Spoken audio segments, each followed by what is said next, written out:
It's okay. Off your mic. It's okay.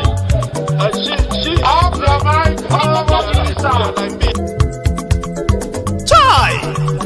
Now wow, people wey suppose talk truth to power don't off mic. And if we talk, now 500,000 they go summer us, call them hate speech. But fear not, my ego don't come. Him go torchlight every corner, nooks and cranny of all these bad people where they spoil our country.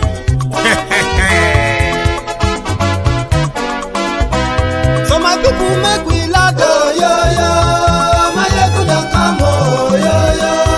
My people make we shout, oh yo yo. My ego don't come, oh yo yo. My ego don't come, man of the masses, oh yo yo. My ego don't come, oh yo yo. My ego political, oh yo yo. My ego don't come, oh yo yo. This one not the off in mind, oh yo yo. My ego don't come, oh yo yo. And in the touchlight every corner, oh yo yo. My ego don't come, oh yo yo. Okay, some people be they holla say they want the power.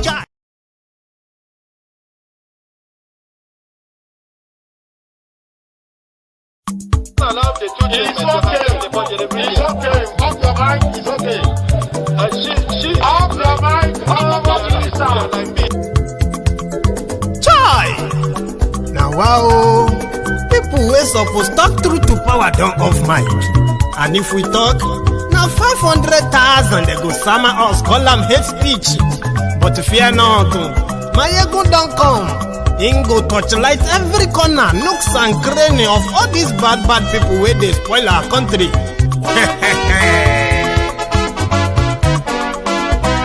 So my people make we laugh, oh yo yo. My ego don't come, oh yo yo. My people make we shout, oh yo yo. My ego don't come, oh yo yo. My ego don't come, man of the masses, oh yo yo. My ego don't come, oh yo yo. My ego political, oh yo yo. My ego don't come, oh yo yo. This one not the off in mind, oh yo yo. My ego don't come, oh yo yo. And in the touchlight every corner, oh yo yo. My ego don't come, oh yo yo. Okay, some people be they holla say they want the power. Chai, them be promise us say we go get light and power. Nah. Them hustle sote they can't get the power. Hello there.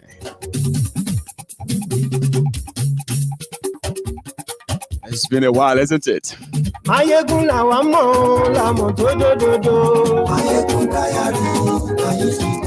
Good morning to you, good afternoon to you, and good evening to you. That my brother from Japan.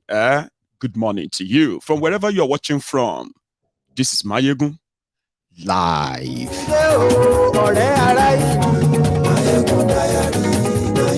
Boo boo, I miss you too.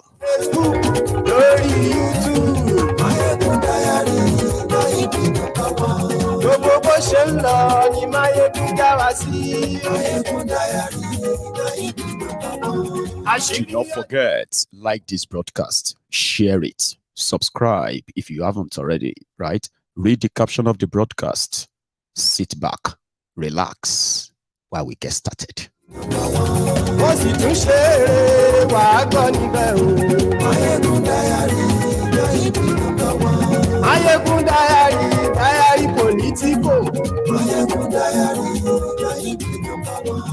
Thank you very much. You probably are wondering, when last did you see Tinubu? When last did you see him in public? When last did you hear from him? Well, I remember reminding you that you are now in the Buhari Pro Max era. People will be speaking for him. Sometimes they'll be retracting a statement they make in the morning, replacing them with another statement in the afternoon, change them again in the evening, and possibly change them again. But you know the person they are speaking for, you are likely never going to see much of him again. Lórí Facebook, and yes, so like Lórí YouTube, help, help, help. That's exactly what Tinubu is screaming. And yes, They want to give me Abiola treatment, MKO treatment. They are working to annul my election. They are trying to stop my inauguration. An electoral thief is screaming. There is more, not from him directly, but from those that actually engineered this disaster for their own benefit. They are screaming, and they are also running away from the lawyers.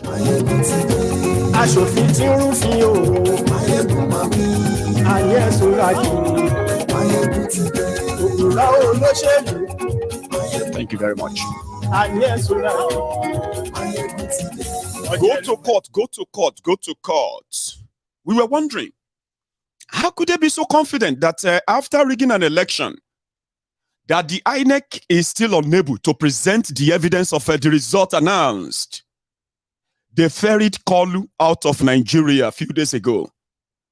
Then the rumor broke.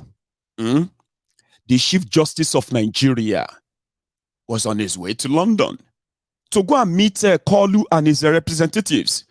Since this whole thing is going to, has ended in court. Go to court, go to court. Remember, I did say as well that there is something about this obedient movement. It is like, the moment of truth, where every hidden things, every disguised one Nigeria nonsense, including the rotten and destroyed institutions in Nigeria, corrupt institutions.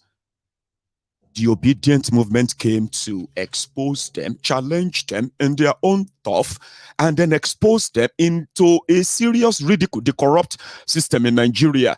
Not because people didn't know that the Nigeria system is corrupt. They just never thought it was this deep. A lot of us knew. But with the obedient, right, they were able to expose the charade called elections in Nigeria. Even though they have so much expectations, by the way, they didn't do this just to expose them. They thought they could take them down. Now, the establishment is never going to go down just without a fight. However, it has also shown the vulnerability, the exposure, the corruption that is the foundation of Nigeria, starting with the election. Right. They exposed that. INEC chairman who spent billions of naira campaigning for a charade that was already rigged in favor of APC. It was just like a normal ritual. Let's go and do election. Who participated in an election that the rules is written by the criminals who are also participating? Well, for the sake of experience and education, they say, life is a teacher. The more you live, the more you learn. And exactly what is going on right now, as the INEC failed the tests, got exposed, shattered, to the point that the credibility, where they never had any. No single credibility came out of their charade called election. People died. And they said, go to court. Now the battle has been taken to court, whereby the Nigeria Judiciary is now on trial. This is something that the criminals who ruined and destroyed, corrupted all institutions, are now screaming out in their top lungs. Help, help, help. They want to intimidate the judiciary so that the judiciary can annul the election. The judiciary can disqualify Kolu. Oh, they want to start a problem. Oh, they are looking for interim government. All this screaming and screaming, they are real. But it doesn't mean that they are actually or in any way lost control. They haven't. But there is fire on the mountain. The judiciary, which is the last place they want to seal the rigging. Now the judiciary is on trial. The Chief Justice of Nigeria don't they do skit video. In my life, I have never seen a video skit of a Chief Justice of Nigeria until APC happened. Now, every now and then, maybe people joined us anew. Mayegun, what is Egbekegbe? Do you remember that fella song? Egbekegbe na bad society. Beast of no nation. Egbekegbe. Who are the beast of no nation? The rulers of Nigeria from time immemorial. Now, if you look at the amalgamation of the crooked, strange bedfellows that came together with vengeance, to form APC, and what they have shown and become, you can call them the beasts of no nation. They use religion to divide people. They use tribe to divide people. They use ethnicity to divide the people, and they weaponize poverty. Guess those who are those that they are using, and those who are the victims of that poverty. Millions of Nigerians who cut across all ethnic and tribal nationalities. Have that in mind, though. But the beasts of no nation in APC, Egbekegbe, they don't give a damn. They leverage on it. It's a profit. When you are bleeding, when you are dying, it is like a Bitcoin for the APC. Egbekegbe, the beasts of no nation. I am so sorry for some of you who have actually who are defending them because you think you share something in you have an affiliation with them. Oh, they are Yorubas, I have to support them. Oh, they are Northerners, I have to be with them. Oh, they are Christian, I have to defend them.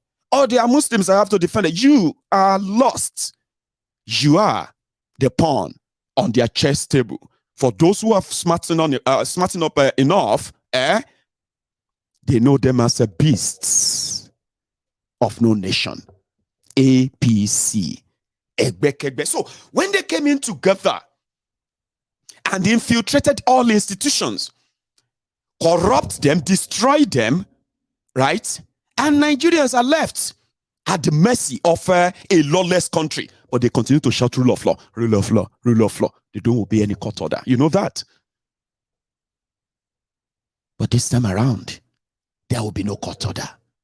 And that is why, for some reason, on the 13th of March 2023, the Chief Justice of Nigeria left Nigeria.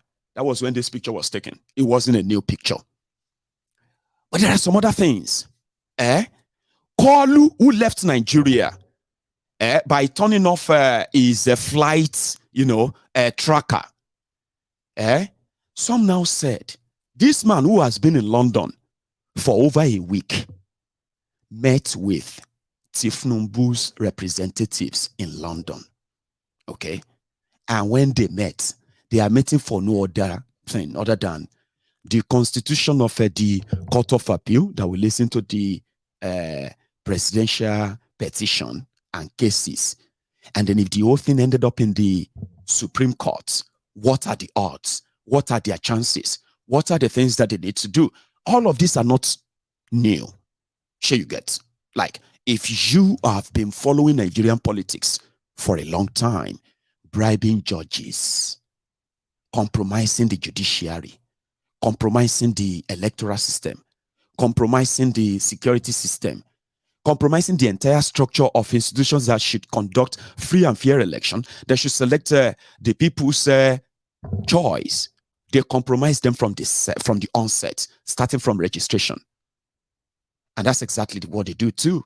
If you end up in court, they compromise the judiciary.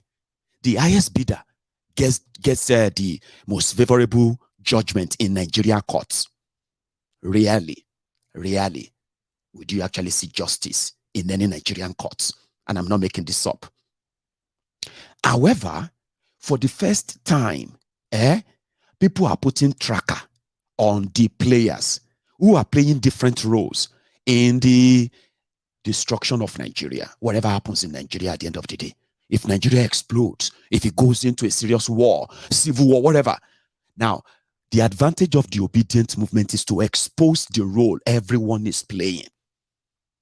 Mahmoud has won the top award of the person who wrote election results and then gave all of you who should be the winner or who should be the loser, and it's only the only person empowered by your fraudulent constitution to doing that. Compromised. Job done. So how do you make sure the numbers cooked by Yakubu, when it gets to that Supreme Court, it's just going to be easy peasy? Waste of money, waste of time, waste of life, waste of resources, waste of hope. All will come to one thing, the establishment. Rigging you again. It's all rigged. It is a deep state. But surprisingly, the news then broke that the Chief Justice of Nigeria, disguised like a cripple on a wheelchair, to go and attend a meeting called by Tinubu in London. That meeting happened. Look at me very well. Yeah. That meeting happened. You know why? Immediately after the news broke, not Tinubu, the criminals, the ass leakers, the propagandists around him, they quickly denied it. And immediately they started wiping up sentiments, blackmail. Oh, you these children, you want to ridicule Nigeria. How dare you try to ridicule the judiciary? All of you, what you are doing is going to cause problem. Oh, you are going to, you want to destroy, you want to intimidate the judiciary so that they will annul election of Tinubu. Why are you worried? Let the judiciary worry. Ladies and gentlemen, 24 hours after this picture made it out, the man that couldn't walk, the CJN of Nigeria, that was nominated by Tinubu. In case some of you don't know, some of the justices in the Supreme Court, many of them were appointed by these politicians and confirmed by Buhari. They have just one purpose and one purpose only: to serve the purpose and the interest of the criminal politicians in Nigeria. If it comes to the last minute, they have a line of ruling. For the sake of national security, they cannot cancel the election, despite all the atrocities, abnormalities, and the illegalities cited by the opposition, the rigging and all of that. But for the sake of national security, we cannot cancel this election. Therefore, Bola Tinubu is hereby returned elected president of Nigeria. Then you see celebration. Hey, all of you will see all of that. You will see the cheating. You will see the what do you call it, the legal abracadabra. You will see the Supreme Court justices who are only there and there for the establishment. Nothing to change. Not even now that you have to make a Chief Justice of Nigeria to start doing video skits. Have you seen this?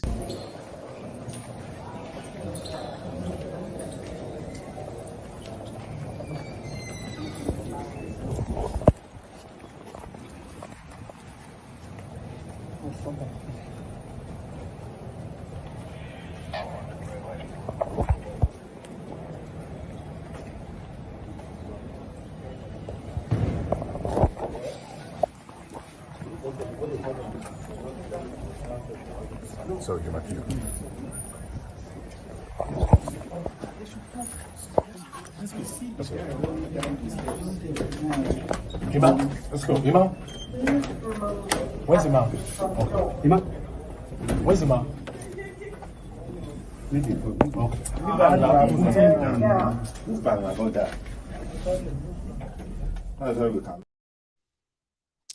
They had to start doing video. That's what you are going to be seeing too. Okay, you're going to be seeing 20 seconds video, 30 seconds video of Tinubu, just to show to you that he's alive. Any rumor they are saying, don't listen to them. Tinubu is alive. 30 seconds video. It will just work out. He will walk out here. Sometimes he will meet people and greet them. Sometimes he will just say something, 30 seconds. That is the era. Just like Buhari's time. People will be talking. They will be replying people. They will be attacking people. They will be threatening people. They will even be arresting people on behalf of Tinubu. But you will not see him. You will not see him. That is the era. So when they met in London, according to the reports, it wasn't the Chief Justice of Nigeria only that met with Kolu in London. And it didn't really have to meet with Kolu directly. Do you remember the G5? Can anybody say they can present a single photo where the G5 met with any APC or Tinubu in London? Can you present any? Of course not. Sure you get. Their deal is always very straightforward. Kolu plans from the beginning to the end. And in all of this seems to be the toughest state capture. Capturing Nigeria, rigging Nigeria all through, and forcing it down their throats, and ensuring that it remains so and permanent is a big task. And just like he said, why do you need technology when you have the chairman of the commission? Yes, sir. There's this INEC technology. We are having people who can help us attack and then hack it. The beavers and the rest, sir. And they are saying that this guy is from Colombia. He can hack anything. And with $2 million, sir, they will hack the server for us, and we can input our rigged numbers in it. And Tinubu looked at them and he said, listen, why do you need a technology? When you have the man that put the technology in place, or the man that we actually use the technology. They didn't understand, and said, nominating Yakubu for INEC as INEC chairman was his own doing, Tinubu's doing.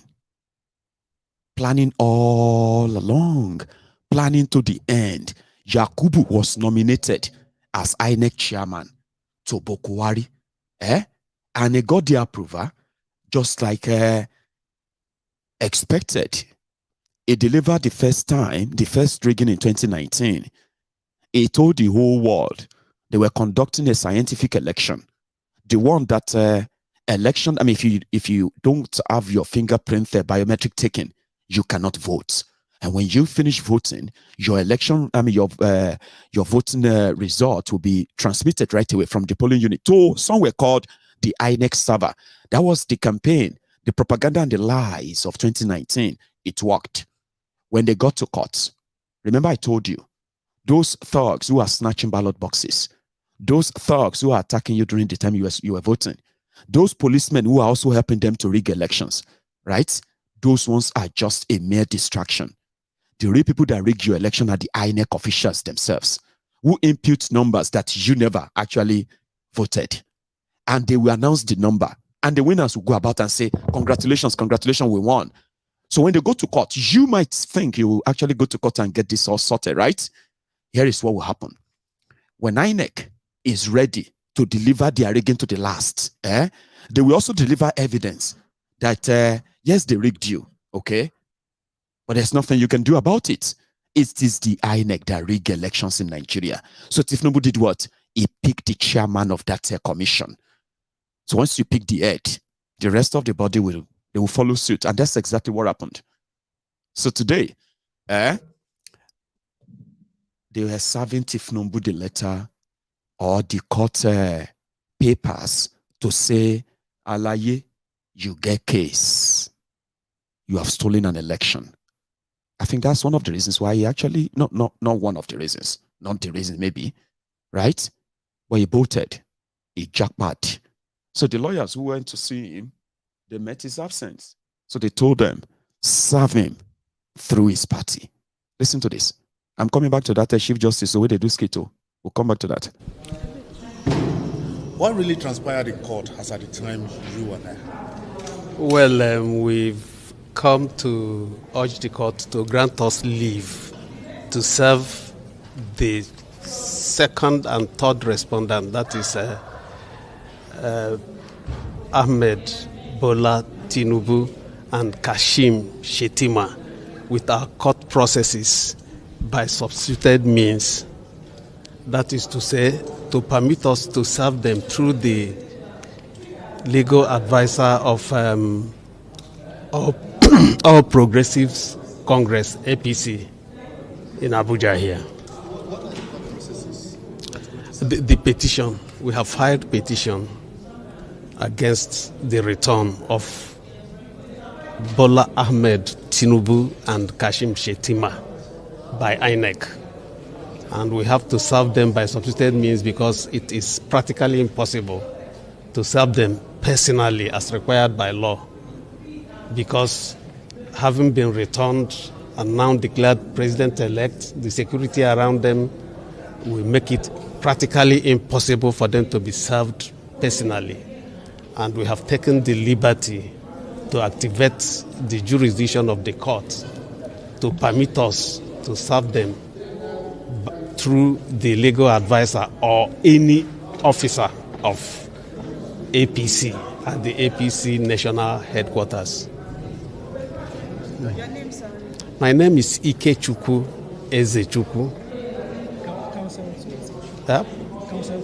Counsel to the petitioners, Gregory Peter Obi and Labour Party. Thank you so much. Thank you. Now, let me explain to you what is going on so that you can be able to piece them together. Okay? It's not just going to all come out like, you get what I mean? Let's piece them together. Let's piece them together now. Okay? On the 25th of February, INEC in Nigeria and the government of Nigeria announced that they were conducting a presidential election, right? That everybody should participate. And with the promise that if you participate in this election, again, like 2019, you shouldn't be worried because it will be, it will be counted. And for you to be more confident in the system or in the process, we will be uploading, you will be able to upload your final result from your polling unit straight to what's called the IREF, INEC results, something, whatever. Now, on the day of the elections, among other dramas, people got shot at, chased, attacked, even killed across Nigeria. Voters were denied. But when people finally voted, those who managed to, they faced the second phase of the problems set by the same INEC, Tinubu, unable to upload their results as promised. For some reason, the back-end server wasn't working. So people kept trying, and that was a new problem. Guess what? Every other result they were able to upload all results. House of Reps, Senate, the election that was conducted same time, from the same space, used the same beavers, and they were able to upload the result of the Reps and Senate, not that of the president. Ironically or technologically. So when people kept trying, they said at the back end, APC, they were uploading falsified results, mutilated results, different things that were not like, in some cases, right? They were uploading results that don't belong to the polling unit where they were uploaded. And they were doing this so manually. And guess what? Using just few computers in one single location, which have now been geo-tracked to Lagos. Somewhere in Lagos is where they uploaded all the fake results announced by Yakubu, including some of the states where they actually handed them prepared results and who to be announced winners. All of this happened in Lagos. And the Obi and his team, They already have their investigation that tracked that down, geo-tracked it, and they know the location where they uploaded all your fake results. I'm not making this up. Oh. Now, all of this, one thing is left. If you are not satisfied with the way the election was conducted, go to court. So going to court means you must have something different from what INEC announced, Dabi. So to compare, if INEC rigged, lied, you must have something that is different, Abi, to prove and counter-prove, Abi. So that was what they expected, and they then approached the courts to tell the INEC to allow them to access all of the electoral materials used for the presidential election. That was when INEC developed their cold feet. Guess what? INEC went back to court. The same INEC that conducted free and fair elections. So they went back to court and said, court, we need your permission. We want to reformat the entire tablet or beavers we used for the presidential election because we need to use them again next week. What happened to the data in them? Oh, they are stored in the cloud. Really? Okay, give us what you stored in the cloud. Give us what you stored in your server before you wipe them off. Then INEC went to court and said, no, we can't. We can't let you see that. When the fight, dragging continued, on the 19th day, 2 days before the deadline of filing a court case against the election, INEC finally said, okay, yeah, take. That's the result. Guess what?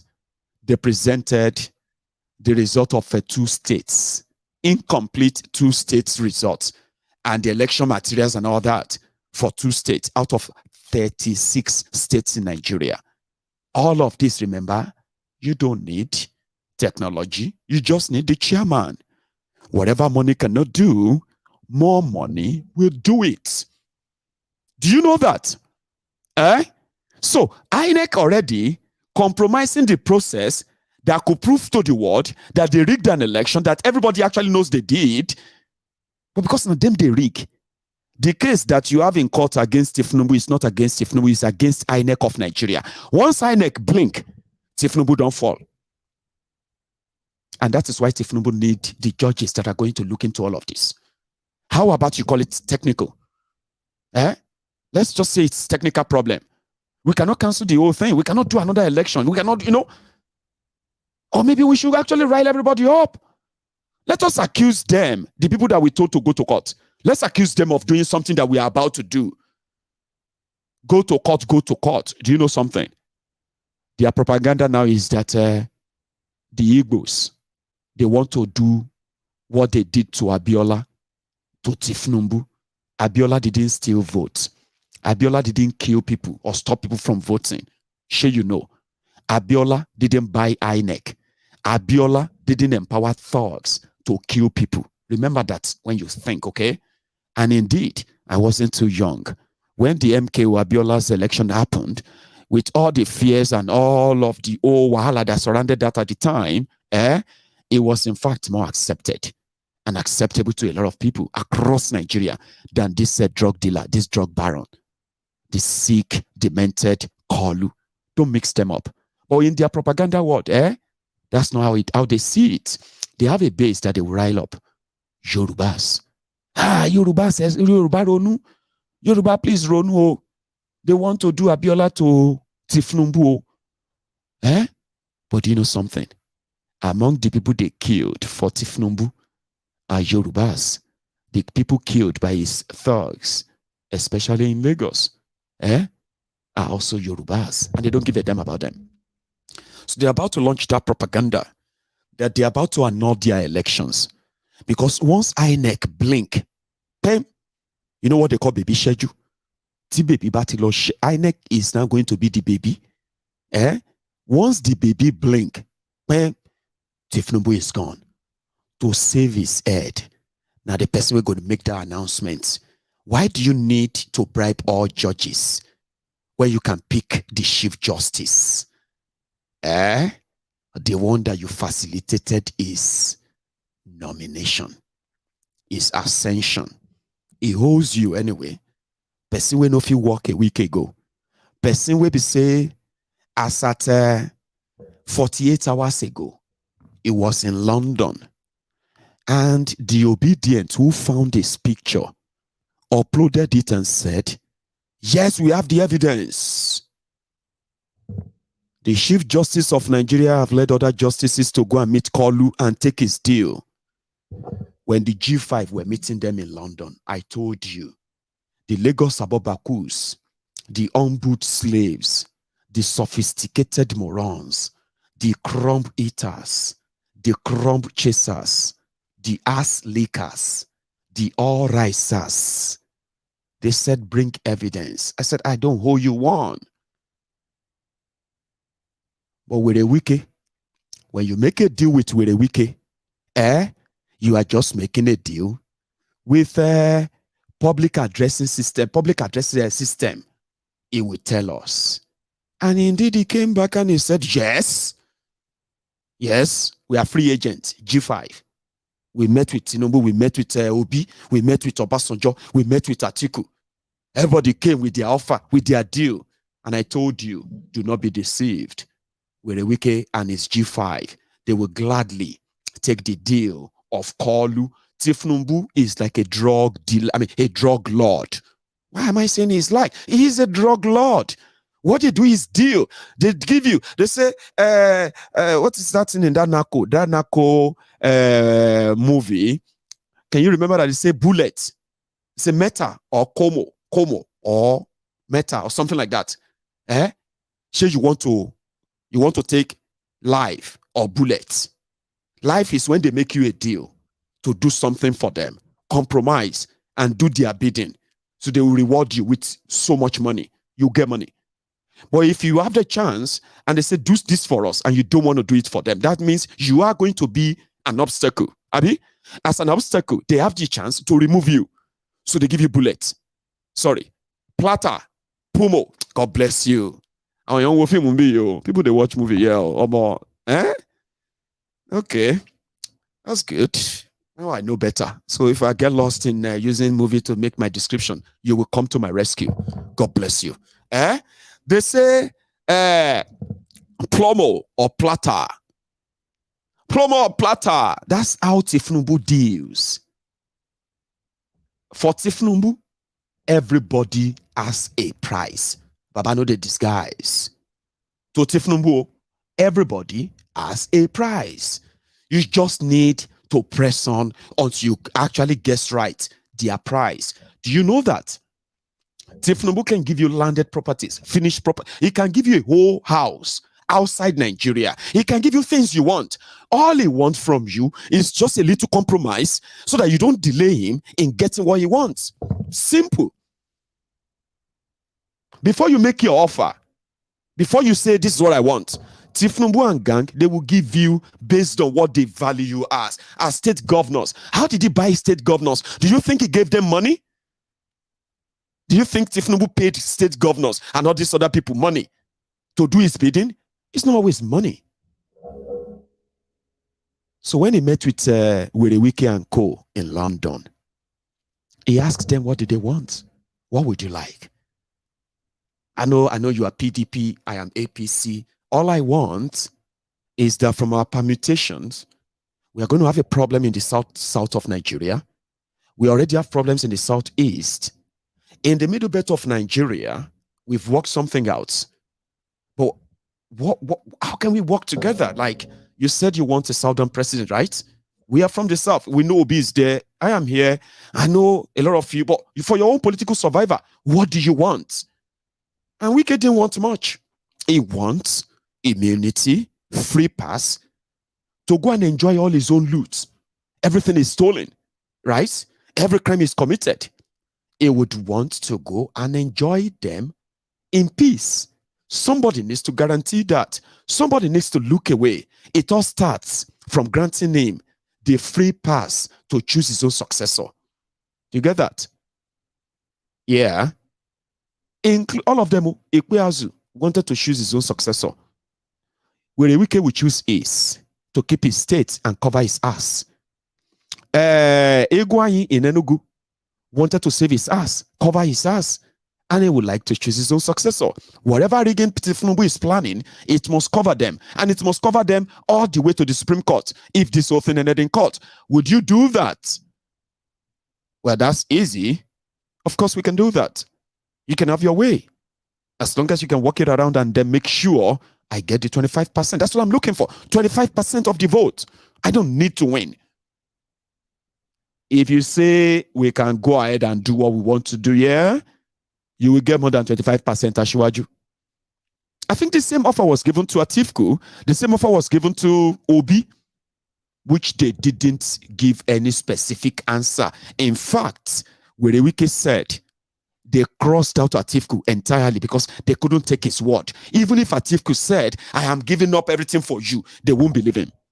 It was just for semantics to host him as well in London. But what's the point I'm making? Throughout all this whole deal, the person when you appear for picture, now he can't get the deal. Now he they can't enter, can't go rig for, mutilate everywhere, keep people for. Why did they do that? Because they love him? No! Oh, because they respect him? No! They're doing it for themselves. That is their own part of the deal. They need to hold their side down. If Tinubu will hold his own side down as well. And if it is for power, everybody will get what they want. If you stand on their way, you will also get what you want. You can get killed. But before we start killing, let's make sure that we are not in any legal trouble. But let me tell you something. One of the problems that Tinubu is scared of about his court case. Do you want to know? I'll tell you. One of his most dreaded worry is that part of American conviction. You know, they are trying to explain to you that forfeiture is not conviction or indictment. That's what they are telling you in Nigeria, right? But sometimes in 2004, I think, or 14 rather, 2014, you see this man, the Chief Justice of Nigeria now, actually did rule on something that has to do with forfeiture, okay? And it was between Mohammed Abacha, Sonny Abacha's son, and the Federal Republic of Nigeria, where Abacha, the kleptomaniac dictator, the murderer, as some of, what do you call it? Some of his looted resources from Nigeria confiscated. But his own son and children were also part of the whole carnage, the whole killing spree that Abacha carried out. So they were standing and the forfeiture ruling came up. It was this Tinubu's new confidant that did rule this, Fani-Kayode Ariwola. He said, this is an appeal against the judgment of the Court of Appeal Abuja Division, delivered on the 18th day of April 2005, whereby it resolved against the appellant the questions that were referred to it by the High Court of the Federal Capital Territory, right? Justice Saleh, blah, blah, blah, blah. And then ruling on the forfeiture here said, the whole purpose of this ad hominem legislation, as clearly stated in Section 1 of the decree, was to recover from the persons named therein properties and monies acquired corruptly and illegally by them, bearing in mind that in interpreting a statute, the court must avoid absurdity. It is necessary to juxtapose the term forfeiture with indemnity to ascertain the intention of the lawmaker. Black's Law Dictionary, 8th edition, at page 677, defines forfeiture thus: the divestiture of property without compensation, the loss of a right, privilege, and property because of a crime, breach of obligation, or neglect of duty. It goes on to say, title is instantaneously transferred to another, such as the government, a corporation, or a private person. Therefore, forfeiture connotes punishment for a crime committed, and its effect is instantaneous. Indemnity is defined at page 784, subparagraph as 1. A duty to make good any loss, damage, or liability incurred by another. The right of an injured party to claim reimbursement for its loss, damage, or liability from a person who has such a duty. Indemnity and forfeiture are clearly diametrically opposed to one another. A person who has forfeited property on the basis of a crime cannot be entitled to indemnity. Forfeiture is a form of punishment. There is no indemnity in our criminal procedure, according to this man, who is now the Chief Justice of Nigeria. He will be sitting with 6 other justices that will then have to explain the criminality behind Tinubu forfeiting $460,000 and heroin proceed illegally acquired, which to avoid jail, he had to forfeit. That is part of the case. And that is why they kind of feel like the court is going to annul them. But when you remember the propaganda of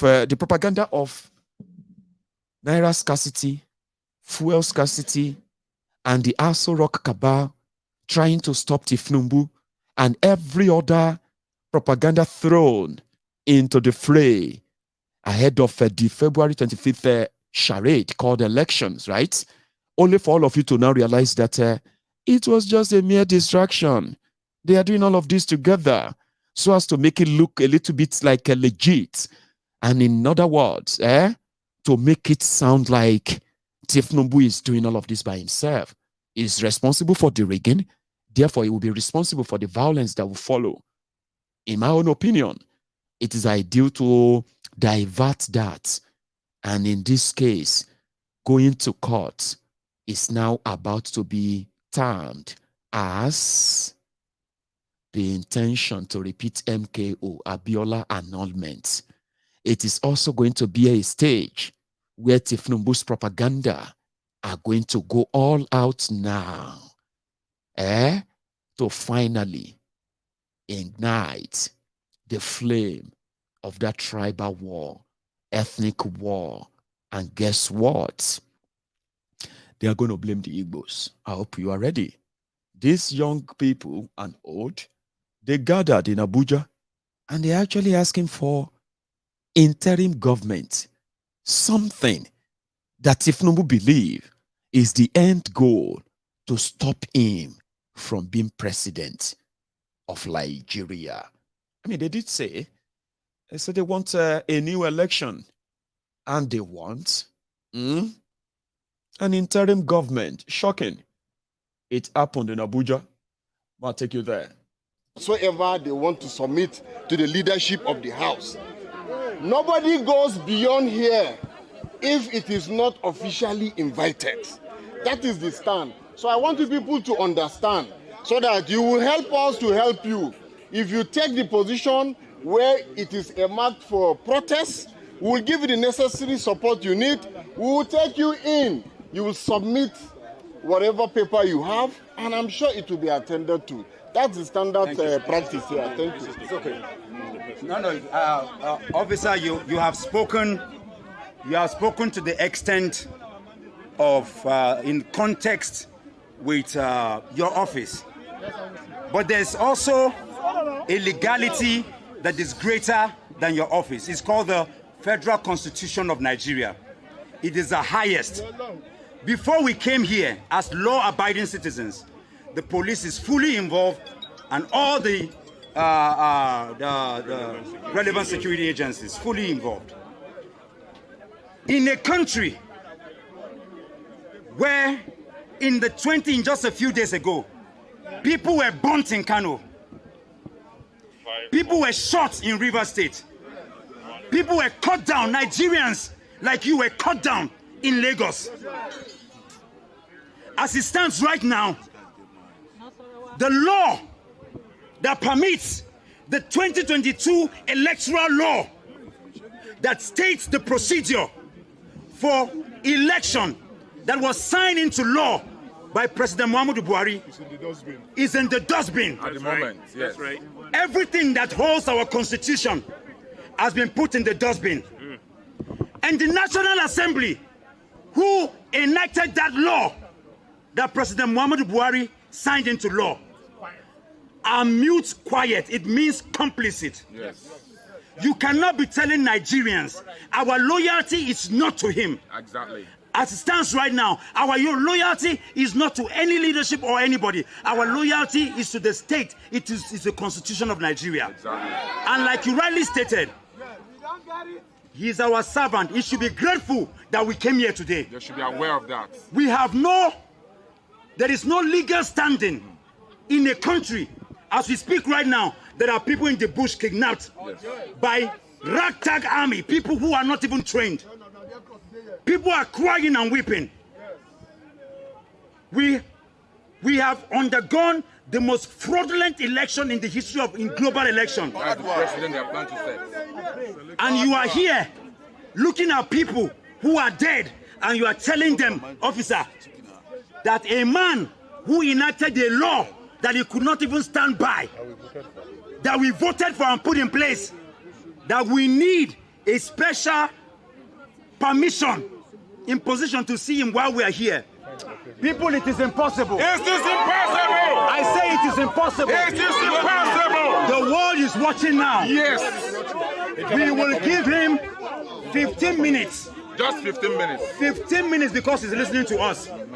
The chairman of the National Assembly, who has failed in every ramification. Yes. We want him to report here now. Exactly. In the next 15 minutes. Because we are law-abiding. This is our plea, this is our prayer, this is our call to give the message that we have. We already gave a message yesterday for the sack and prosecution of Professor Mahmoud Yakubu at the INEC office. Yes. We are coming here to remind those who made the law, who have gone mute, but because we are custodians of the law, 15 minutes, otherwise the world will hear us. Nigerian people! Right! Nigerian people! This is very important. This is where we are. So are we good? Hold on. That guy should stop that thing. Let's go. Is it okay like this? Yeah. Please, let's not. Nursing the bruises of hope. This is why we're here. Today we mourn the demise of credibility, the rape of trust, and the abuse of will. Today we stand in the ruins of transparency, on the emblem table of inclusion, equity, and accountability. Today we are voices, toneless, stripped of the music of choice. Today we are Nigerians broken, calling on INEC, the National Assembly, and the presidency to count our votes. On the 25th of February 2023, Nigerians trooped to their polling units with one mission: to cast their votes and choose their next leaders. They qualified for this exercise by participating in the year-long continuous voter registration, which witnessed an unprecedented spike as never seen before since 1999. Months later, they returned to collect their permanent voters card and went home with a commitment to participate and engage with the Ah, God, why do you brought me to this Nigeria? What is my sin? Kí lẹ ṣẹ̀ mi gangan? Kí ni ẹ̀ṣẹ̀ mi tó fi dá mi sí Nàìjíríà yìí? Ìkíní, èkejì, ẹ̀kẹta. Ah! Ó yẹ o.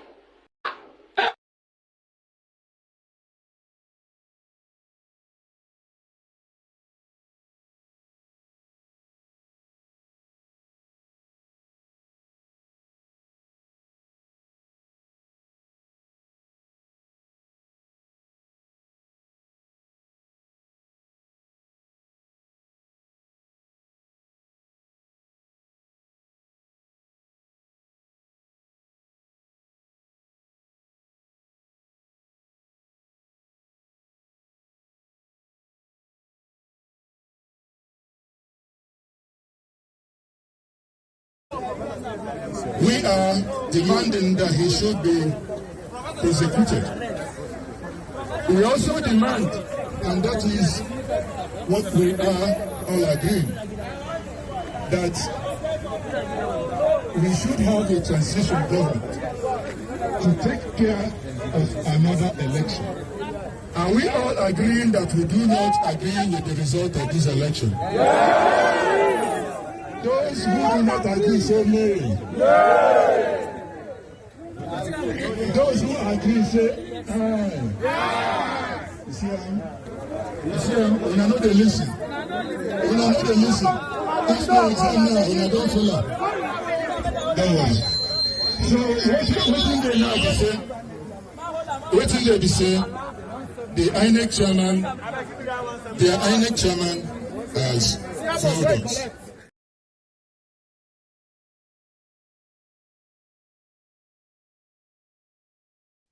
I think I've got a muted stuff. I'm sorry. So if the audio jumped itself, sorry, if you can't hear me before, you can hear me now. All right. I think it's all right. It should be all right now. Can you hear me now? I bet it's all right. So I was saying earlier, when you saw this image, when you had this image on your screen, right? That was Kolu. After seeing everything going on, majority of you may not know. It hasn't escalated yet.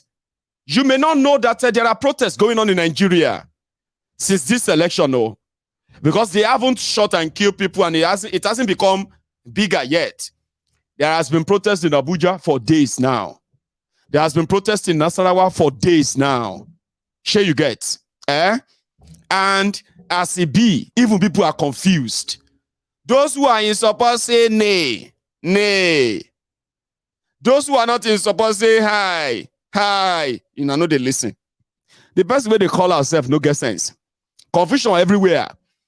Those who are not in support say hi, hi. Those who are supporting say nay, nay. You know they listen. That's the confusion brought by this clown. His name is Mahmoud Yakubu. There are protests going on. There are planned protests. There are huge ones also. NLC joining. A lot of things going on. And that is why Kolu screamed. I wish it was him and not Festus or Fraudsters Otobokeyamo. Right? Now, if you are still watching me, well, you're probably still watching, okay? So, if you're watching on YouTube, where we have over 4,000 of us already, we have over 600 of us on Facebook.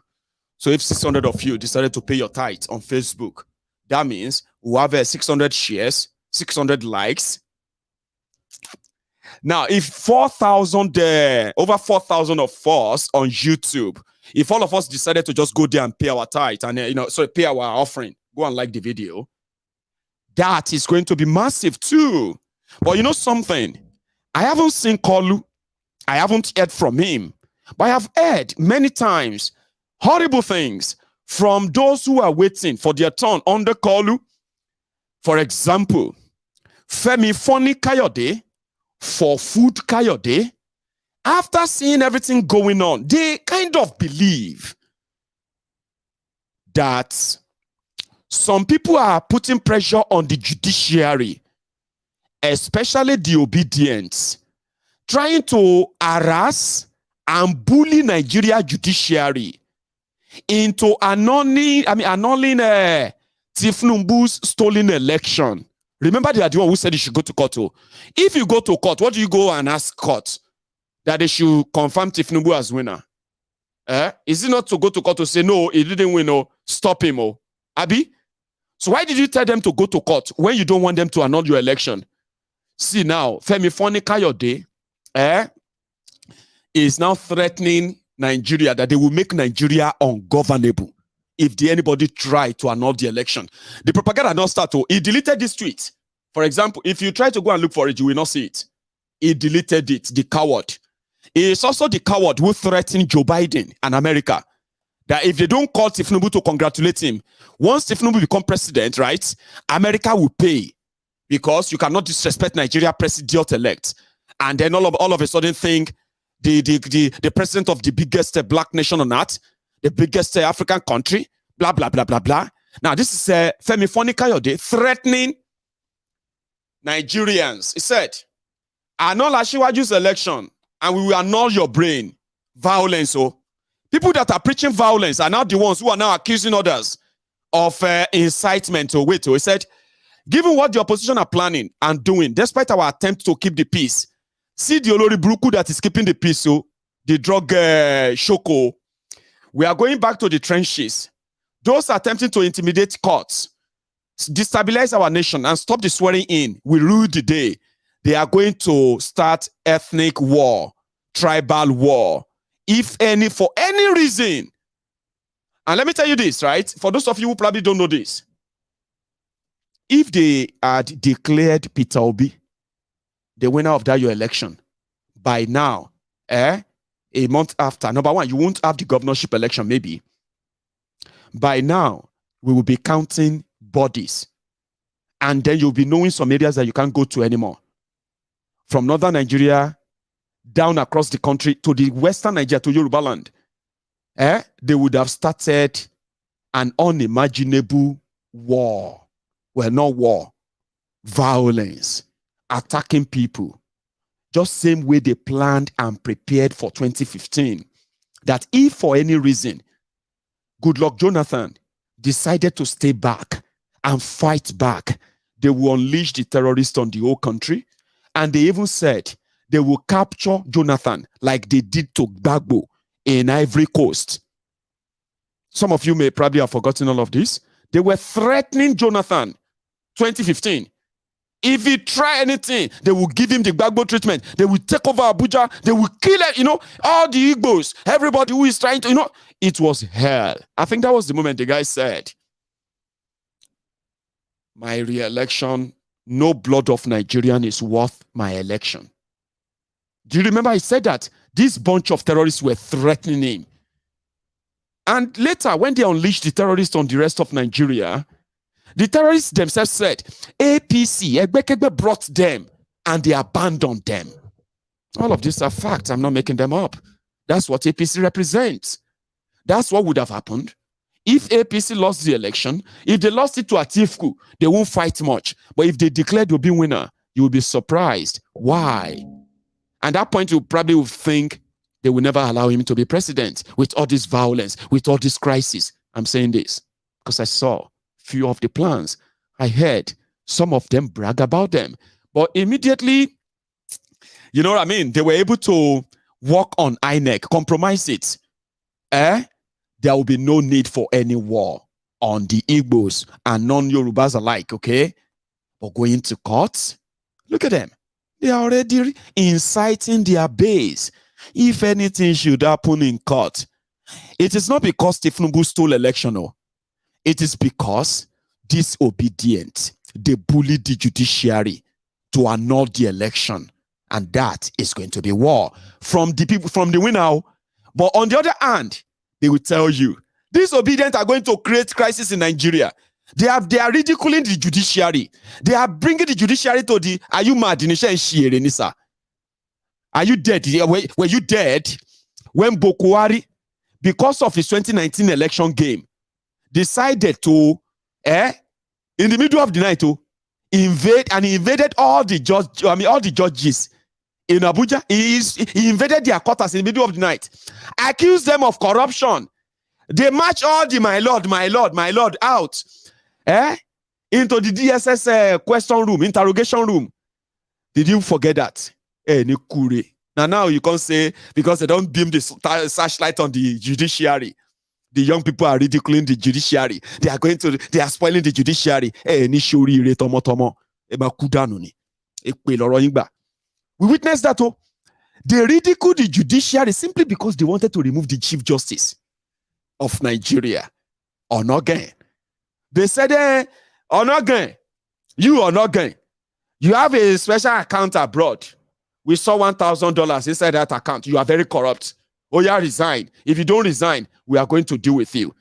They had to harass several judges, bundled them in their pajamas, took them straight to the DSS detention for 2 days. Judges in Nigeria, only for them to come later. Bundle the Chief Justice himself straight in front of another crook, criminal, called the Code of Conduct Bureau. Have you forgotten? At the end of the day, they said Onoge is suspended, and they brought in Tanko technicality. He became your Chief Justice of Nigeria, acting. INEC rigged the election in 2019. Then when you went to court in 2020, you met Tanko technicality there. The rest, they say, is history. Isn't it? So, don't pretend that anybody is actually ridiculing the justice. You are putting the image of my lord on which year? How could you people do this? You are calling for war. You are calling for war. Talon call for war. Where you see them, expose them, record them, capture their voices, record their video. Wherever you see them, post them online. That's your power. They want to take it away. Don't let them. Ever. And that is why when they have a chance of going on TV, they threatened everybody. They gaslight everyone, and they insidiously reveal what they are actually doing by pointing the fingers at others. See Festus Otobokeyamo doing what he knows how to do best, gaslighting. I'm coming back. Don't go anywhere. Into that controversial section 134, because on this program, I've had to speak with a former NBA president, Olisa Agbakoba, who 2 or 3 months ago raised this matter and said it's going to be a problem and it's likely to cause a lot of chaos in our election because, according to him, it's not clearly stated whether or not FCT, as the Constitution, captured it. But let me ask you, what he said, part of what he said, and part of what the opposition has said is that when you tell people to go to court, it then means something, that you steal something from them and you are asking them to go through a process in which you are predetermined or you have your way around that process. So just hang on. That is one of the interpretations of go to court coming from your camp. Just hang on a minute. If I don't say go to court, what will I say? It's a rhetorical question I'm asking you.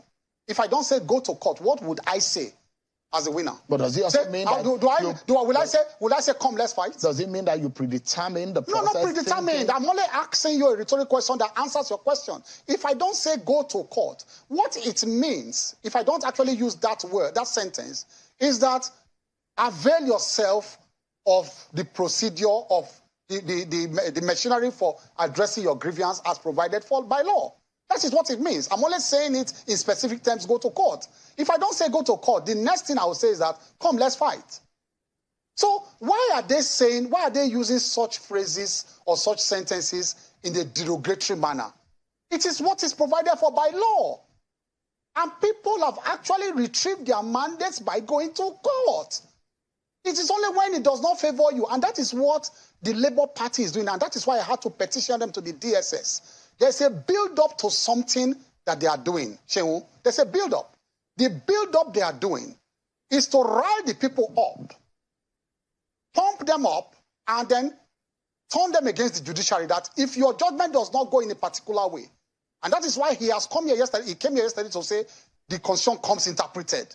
What does that mean? He's telling the judiciary that this thing, I have interpreted it, the people of Nigeria have interpreted it, and if you say anything different, they will come after you. So what? No, I need to make this point. Yeah. I need to make this point. That is where they're going. And so they are setting up a scene for rebellion. And they are setting up a scene to blackmail the judiciary. And that is why if you go online now, I have alerted the DSS that they have camped some boys in one popular hotel in Abuja. And I will give that information to the DSS, where they have told them every morning to be pumping out, online messages to rile up the citizens, cause fear, and all of that. And so what they want to do is to say once the judiciary now goes another way, then the judiciary must have sold out. So and that's why they are threatening the judges. Now, they have gone up to that point. I want to make this point. Nigerians must know that the Labour Party online touts now are threatening judges, threatening their families, exposing them. Go online and see what is happening. And so there is a situation where they want to create fear in this country. They try, you know that during the elections, they tried to threaten people to support them. They failed. During the announcement, they tried to threaten INEC. Everything about them is threats. To threaten INEC to support them, they failed. Now they want to move to the judiciary. It is enough is enough. Shehu, we are ready. Let me tell you this. People who voted, and majority are that, who voted for Asiwaju and the APC, they are the silent majority now. And so if they think they want to push this country towards NSAS, where it was citizens, NSAS was a situation where citizens were dissatisfied with a policy of government, an institution of government called NSAS. That was totally different. But they think they can rile up and citizens towards a situation of SARS again, but NSAS. But this time they should realize that this is not activity, it's pure politics. And if you want to do that now, it will not be citizens against government, it will be citizens, voters against voters. People who voted for the ruling party. You imagine that the mandate of your candidate and for your party, is it popular? So I will ask you this question, a rhetoric question again. No, I'm not supposed to answer it is. I'm supposed to be asking. No, it's a rhetoric question that I'll use to answer you. That Peter Obi, with the kind of message he preached, did he expect, in all honesty, a man who came third or saying the confessed, did he expect, in all honesty, to win in areas where that message did not, go down well with people? He was telling the churches, take back your country. Take back your country from where? Now, look at the heat map of the votes. Look at the Nigerian map. Pick it up and look at the heat map of his votes. He succeeded in those areas where his messages sank in about Christians take back your country. He forayed into the middle belt where Christians are predominant and ended there. He could not go further than that place. Look at the heat map. And so the heat map exactly reflected the kind of message he preached to people. So within the ambit of the law, I'll tell you this. Within the ambit of the law, if someone is hurt by a process and he lost out in the process and he thinks that that loss was... Did you see that? Did you see the misrepresentation of what really happened? It's called gaslighting. Some of you may not see the tenet of gaslighting if you are not the type who knows how politicians gaslight people. But I will explain to you. We all saw the people who threatened people because of election. The people who had the resources to rig elections. We know them. Then, turning around, we saw those who publicly, openly threatened anybody who will not vote for them. And they went on to carry out that threat, including death, killing people. APC, Egbekegbe, people destroying people. They have the resources to carry out an attack. They have the resources to rig an election. And they have the resources to unleash monumental damages, physical damages on people. But do you know the people they always cry about? The obedient with phones on social media, online. Go online, they are bullying us. Go online, they are abusing us. Go online, they are about to cause war. But guess what? Who are the real people attacking people? These established criminals. So when you see somebody who says, he's obedient, he says, your papa, your mama says, that's how you obedient are doing. You are so insulting. Every small thing. You better don't put this country, don't set this country on fire. But when people get attacked, beaten up, caught, even killed, simply because they are obedient or they are not in support of these people destroying people and then APC, you will see the same people, they will say, sorry. That's why I'm saying that you should be careful. Everybody should be careful of what they say. Are you serious? That is called gaslighting. You kill people who have no resources to fight you physically. You pick them up, arrest them, and lock them up. Then you turn around and say, hey, these people are going to cause problem. Oh, if you don't control these people now, they are going to cause problem in Nigeria. Oh. Look at them now. They are about to cause problem in Nigeria. Oh. They are intimidating everybody. Also, you'll be like, oh, it's true. It's true. All disobedient, You want to burn this country. You want to burn this country, Is it only you? You disobedient, Obi is saying that Christians should take back their country. Christians should take back their country. Were the Christians the only person he told to take back their country? What about those refugees in IDP camps? What about those victims of kidnappings that have been abandoned by the government? What about those poor people whose children are turned to Alimajiri, beggars in northern Nigeria? That he also reached out to and he told them to take back their country. What about the students that you locked and then shut their schools for 8 solid months? He met them and he told them to take back their country. Why are they using Christian, take back your country? He went to church, take back your country. Oh, his message didn't pass so place. But his message got somebody elected in faraway Kaduna, where Kaduna Littlefinger is running a Muslim government.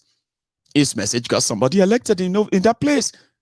His message got somebody elected a senator in Abuja. Are you saying the Abuja people are Christians? But it is called gaslighting. Okay? Gaslighting. Just say it. And some people will be like, it's true. It's true. You disobedient. You better don't start what you will not finish. They are killing them. They are attacking them. They are hot. As in, you can see what they are doing to them.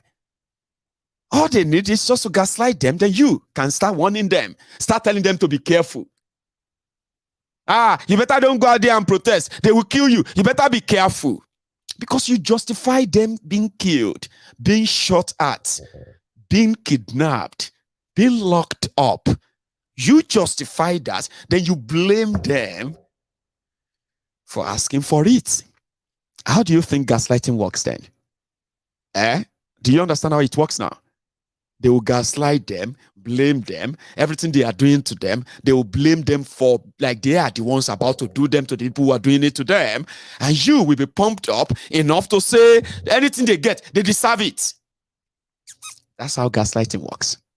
And you're going to see a lot of it in these coming days. But how are they going to build around that with these women? Especially in Nasarawa. Is Nasarawa also Christian state? I mean, what? Nasarawa, what? Okay, look at the Nasarawa women and men. Okay, Christian ne ko ka musulmi ne ko kana wuni addini ne wannan satanan duka ai mana wannan satana kai mana kuma ba wai na yare bane ko ai ma mutane gonne kawai ai ba mutane gonne kawai akwai madana akwai bandarana akwai hausana akwai alagwana akwai gilana satana kai amma jama'a ku ba mutane yare da ko za mu ci gaba a cikin agwiwa mu za mu ci gaba a wannan tafiya da muke nan za mu ci gaba manya ma na bi loyoyi ma za su bi duk hanyoyin da za mu yi domin mu karba abin da aka yi mana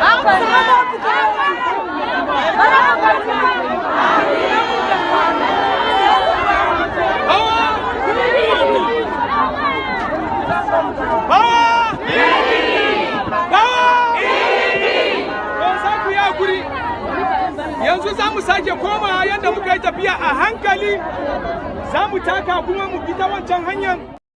Do you want to know their story? In Nasarawa, the obedient, they overran the states, okay? And it was 100% for obedience and the OB. So in the presidential election, they delivered Nasarawa. People were, how did he win in Nasarawa? Well, they tried to rig them, they couldn't. They overran them. But it's a very, very complex story. The Nasarawa politics. The Nasarawa as a place, as a state, that name, Nasarawa, is Hausa name, Hausa word. The people that are in Nasarawa, they are not Hausa. They have nothing to do with Hausa. 100% nothing to do with Hausa. But there is something that happened. Before the creation of the state in 1995, there were an intentional, coordinated mass migration to some certain areas in northern Nigeria at the time, including the Nasarawa, what is today's Nasarawa. So when they started putting names down to have states, the Fulanis that relocated to that part of Nigeria, they were already kind of positioned. Okay, give them like 2 local government areas. Once we create that state, give them 2 local government areas. And then you see the real people who are actually the owners of the place, right? Put them in the second fiddle, as second fiddles in the ruling, in whatever happens in that state. It doesn't really matter. The state shall be led by Fulani. Rigging or no rigging, it shall be Fulani. Now, for years, those who are the indigenous people of Nasarawa, who have to bear Hausa name as their state's name today, they have been unable to surmount the political, roadblock that will actually make them or put them in charge of their own affair, except the 3% Fulanis who are living in that state, including their current governor, who is a Fulani. And now what happened is that after the presidential election, right, they now came together. Those ones who are in PDP, those ones who are in APC, they said, wait, let's take a look at our candidates, okay? We have the highest numbers of local government area. We have the highest and the largest population. But we are always at the beck and call of these riggers, the Fulanis. Now, I am saying this not because I actually want to be so kind of single them out, but it is the story of how divided Nigeria is and the injustice of the inequality that is systemically put in place. How it is tearing Nigeria apart internally. The Igede and Idomas are fighting as you are watching this video now. In Benue, Igedes, Idomas, the TVs, they are fighting themselves because of something so mundane as electricity, sharing electricity. Okay? But all they need is just something. Right? But when they are not fighting, the division, the subjugation, the marginalization, the inequality that Nigeria represents, including all of these states that you see in Nigeria today, right? That of Nasarawa, they couldn't have it anymore. 24 years of being led by the minority. Rigging from Abuja. 2 local governments will overrun other local government areas that are over 10 local government areas. 2 local governments. And that 2 local government is where they cook the figure from Nasarawa. PDP, APC, doesn't matter. It has to be led by Fulani. So they came together. They worked hard. They won Nasarawa presidential election with wide margin for Obi. So they now made the deal that, okay, we're going to vote for PDP in Nasarawa. Somehow, they pulled it together like they did in Benue. I mean, like they did in Jos. And as usual, 2 local government result is far more than the result from other local government areas where APC lost woefully. And that's why they hit the street. If you don't understand what they are saying, again.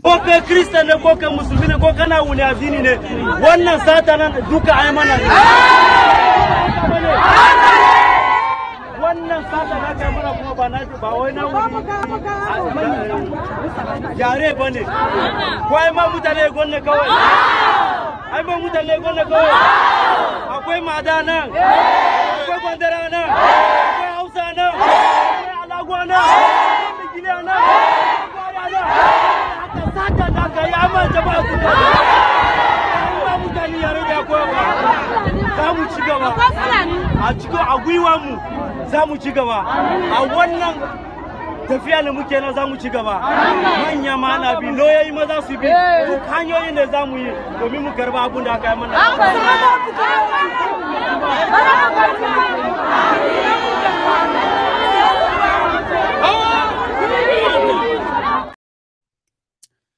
So let's go back to the alarm raised by Kolu. I don't want you to buy any of those. No, I don't want you to. Yeah, they're worried. They are worried that if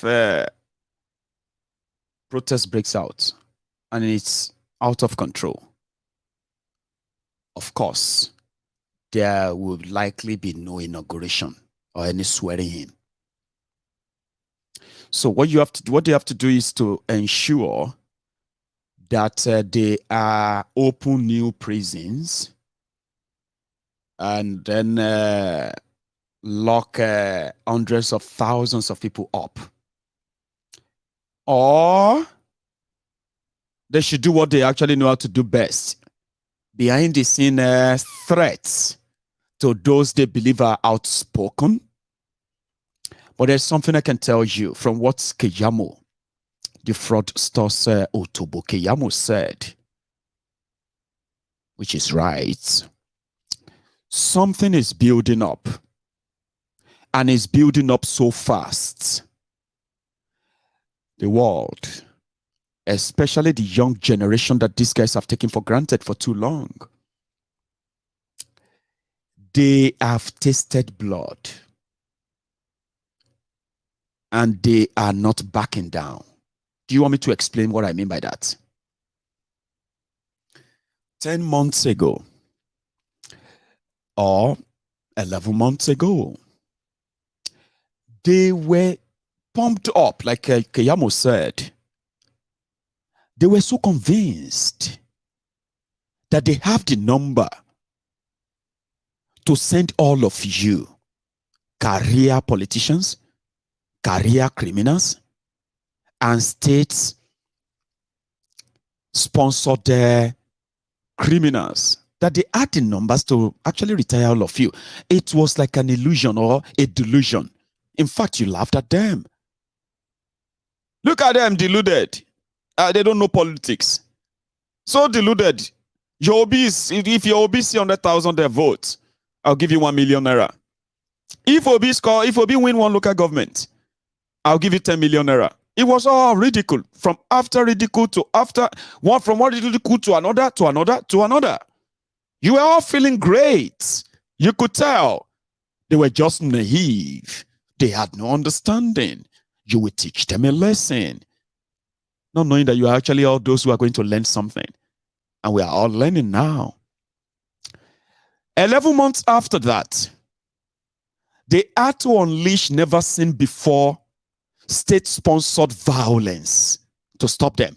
In fact, they put them at the top list of the threat to the establishment in Nigeria after 7 months. Their existence is still a nightmare to those who used to tell, they used to tell us how powerful they are and what they can do. So you are not laughing anymore. You are not. A lot of you are not laughing anymore. You are not laughing at them anymore. 11 months. From nothing. Absolute nothing. With all the rigging and violence, manipulation and others, they produced 8 senators. Shangility, they had no resources to rig election. You know that? 8 senators. 36 House of Representatives members. 1 governor. And 72 state houses of assembly seats. From nothing. From the crucibles, or what do you call it? From nothing. So they are your nightmare. If they say judiciary is on trial, As you can see, even your Chief Justice, Bamidada, he go do skits to prove to us online, when we bring him out as they have done so far. Yes, Chief Justice will do. He will do skit. He will go to mosque. He will go to toilet. He will eat. And at the end of the day, the obedient are even demanding that they want live streaming of the court case. They are demanding for that. And with what I know about them, they will get it. And that's to tell you that laughing at them 11 months ago, shooting and killing them, intimidating and harassing them, seems not to be working. See your Chief Justice of Nigeria. Okay.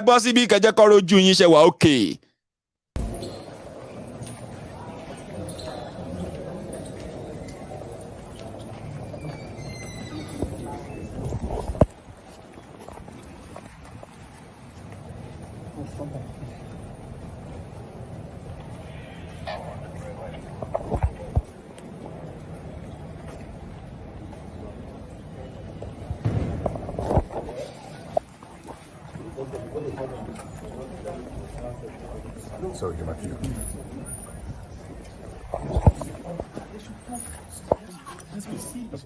Baboni Baba. You okay, sir? I'm about straight. Walk straight towards me, sir. Okay. How many of you are holding phones? This one is holding. That one is holding. It's about 8 of you. What are you doing? Daddy, don't worry. Just walk. Just walk. Okay. Echo, walk. Walk straight.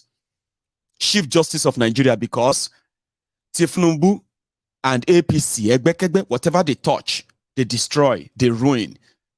Now it is the turn of the judiciary. No amount of blackmailing.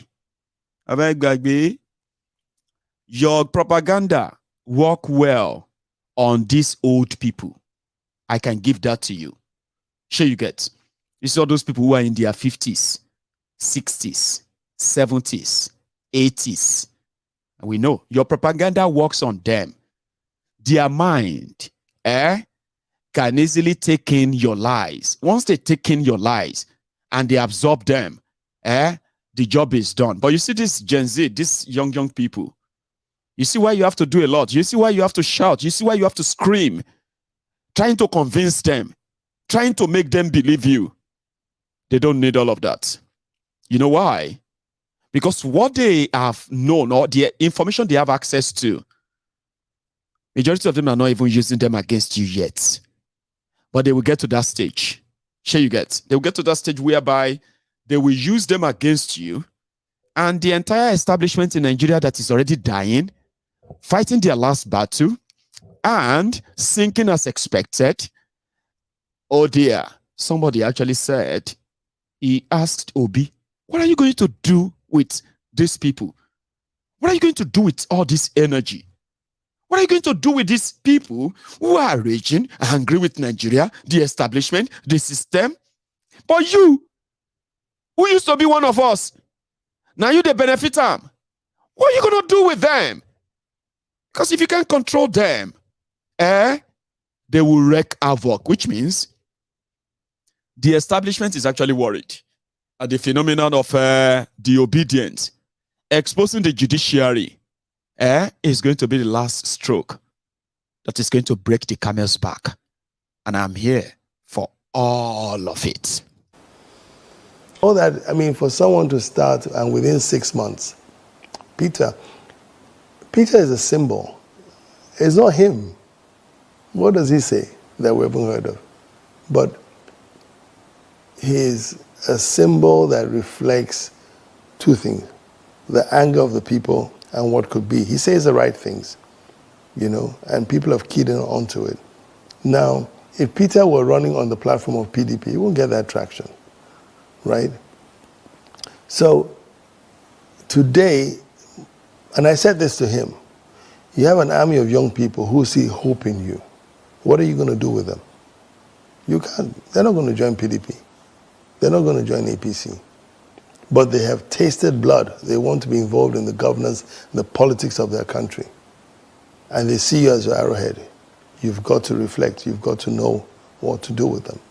You know, you've got to provide them a platform. They're pursuing their ideals. and it's a righteous one. Everyone has a right to employment. Young people have two options. Either they leave, and you see a lot of that happening, or they stay back and fight it out. For them, they have nothing to lose, and that's what you saw.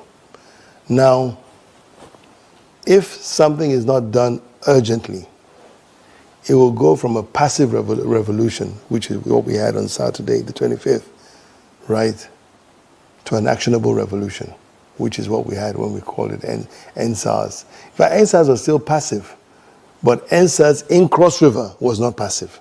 They destroyed. You don't want that on a national scale. Because you can push people to the brink. It's what's happening. Does that make any sense to you? Is a member of the elite, Donald Duke, the former governor of Cross River State. They talk about all of this possibly. They talk among themselves.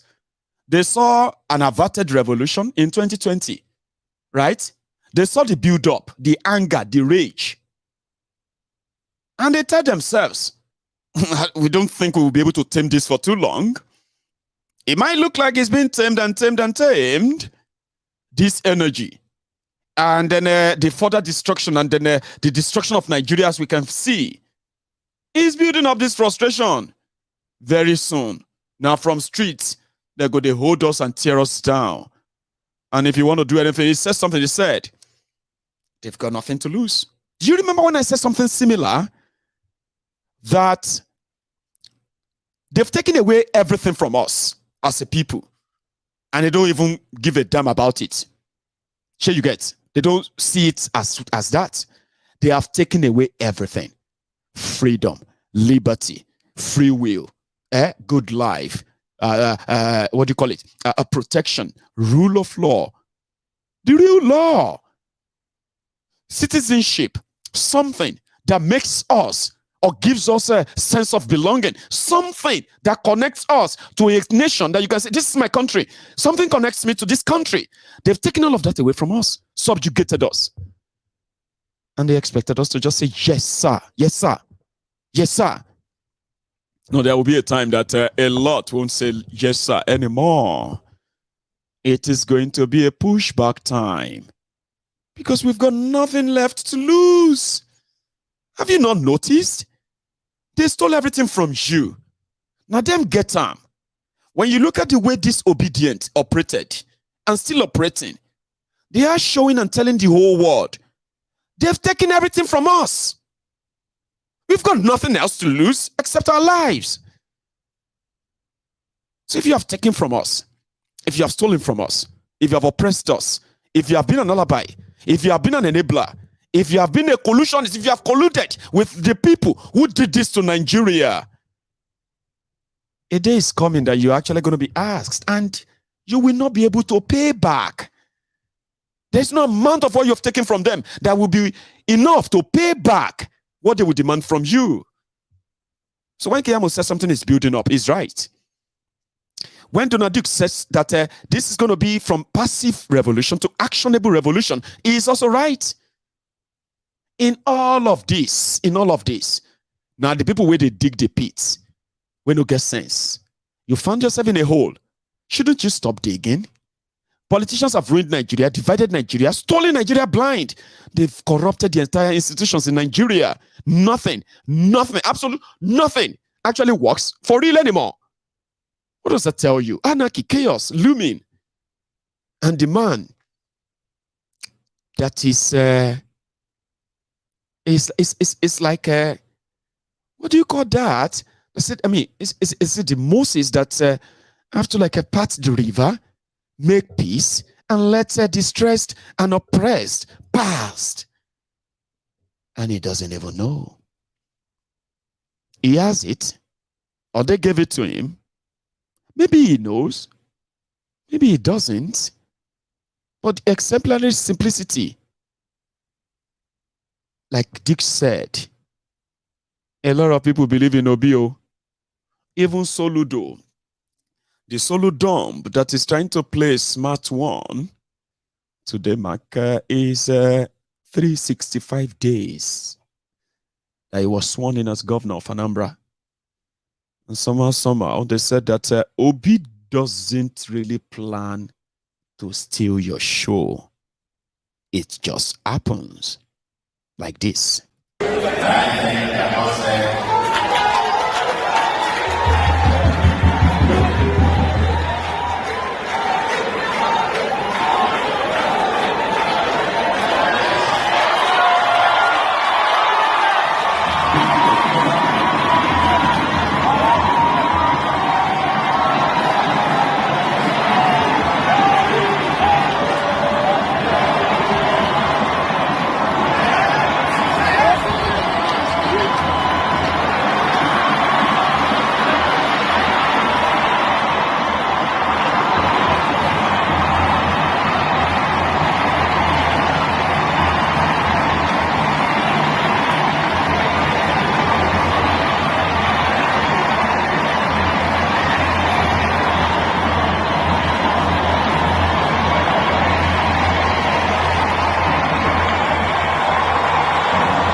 So they said that it just happened. And Solo Dump was there standing like, what the hell?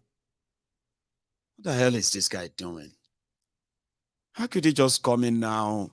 Especially now that I'm actually talking. Solo Dump was talking. And it was probably like enjoying the momentum. Obasanjo was seated and people everywhere, the whole gallery was filled to the brim. The entire space there was filled to the brim. And he is the governor, the center of attraction. And Obi walked in, and everybody just switched.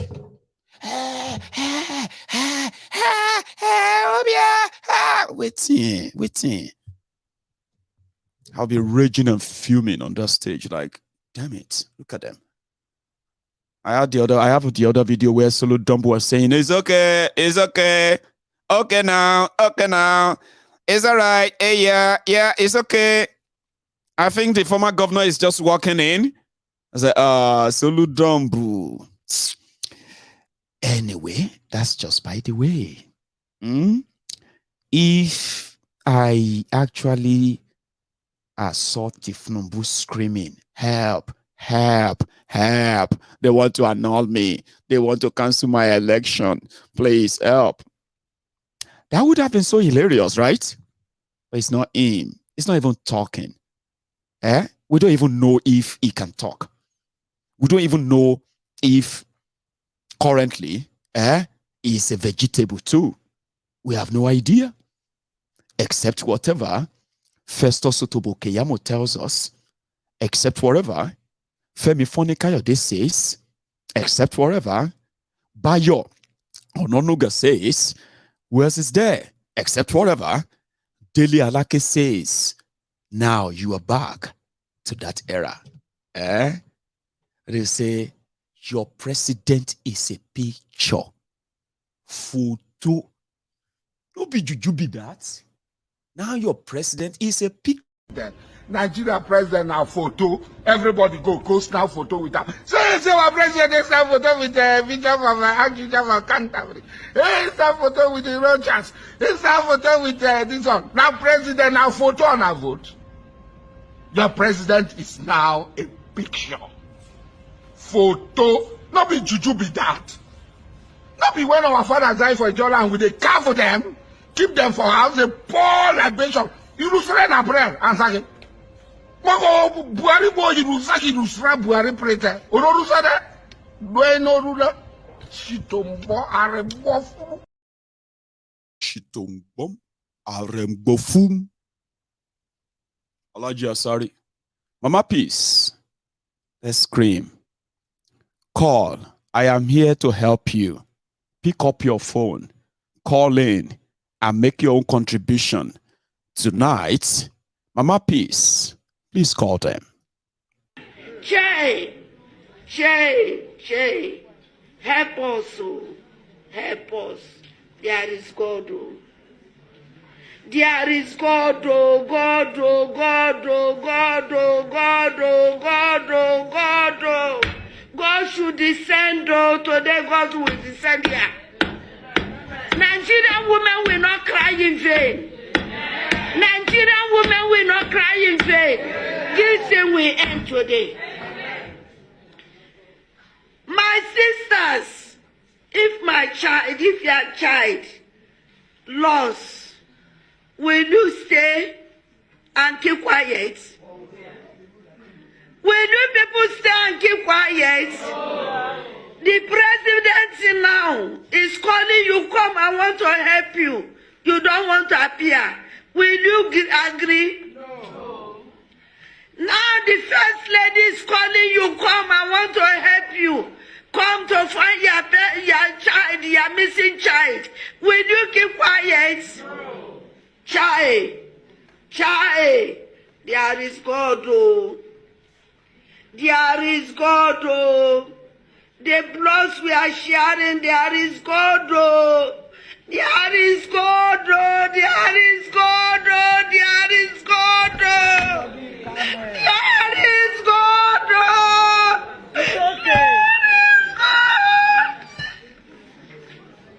We have got the opportunity to serve again for additional 4 years. And Nigerians will know the difference.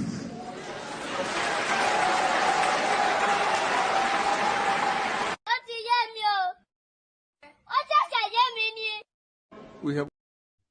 Hello there. Hello, Mayegun. How are you, sir? I'm very fine, Papa. Brilliant. And this is Makwete again. Say that again. Oh, this is who? Makwete. Solid, Baba. I can hear that. Makwete, you are live. Everybody can hear you. Please. Okay, this is a state of ethical reorientation. I don't think it again. This is a state of ethical reorientation.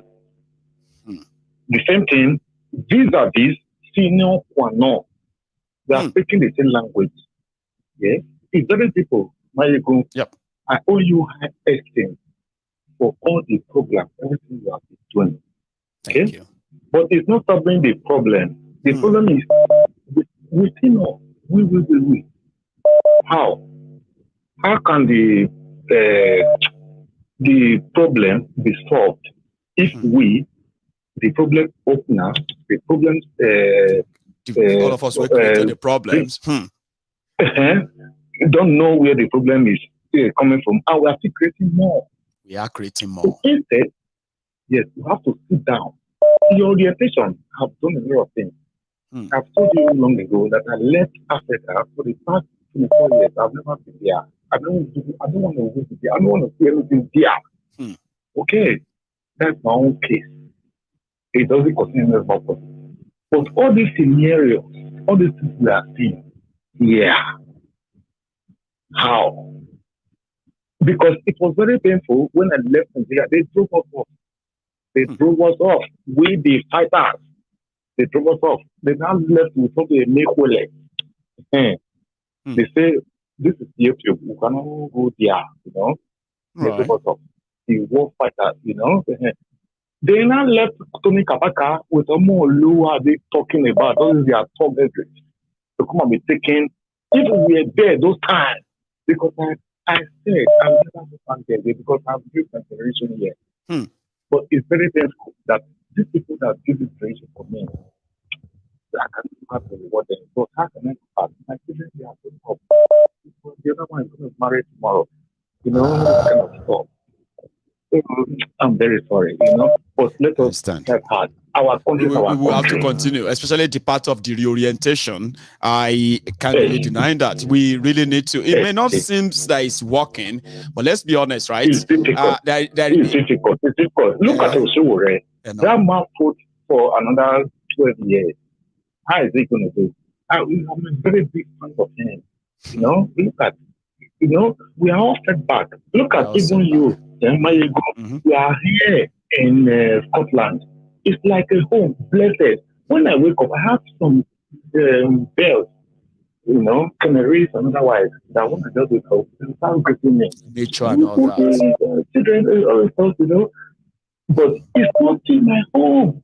It's not our Where home. will I get home? It's not in my home. In one way or the other, they are still teaching me. Though I'm okay. In money, no, but in debt, and otherwise, security that my country is lacking. Anyway, thank you so much. For that, I struggled all through to understand everything he said. However, I pick a lot too. Hello there. Yes, hello. Yes, sir. Good evening. How are you? Yeah, Do you mind if I ask for just a few seconds from your time to just give me a few seconds, okay? We were over 5,000 of us on YouTube earlier. Now we have dropped down to about 4,700 of us. But guess what? Only 1,400 of us have actually deemed it fit to like this broadcast. Come on. It's not going to take long. Just leave the chat room for a second. And like that broadcast. You know, go die if you do more. Trust me, it's so easy. But if you don't want to do that's fine. Hello there.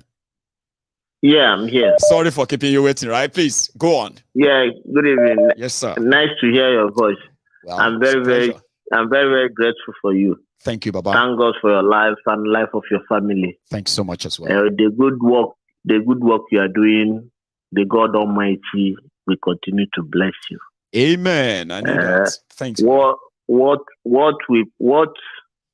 we Nigerians are passing through are I don't know how to put it.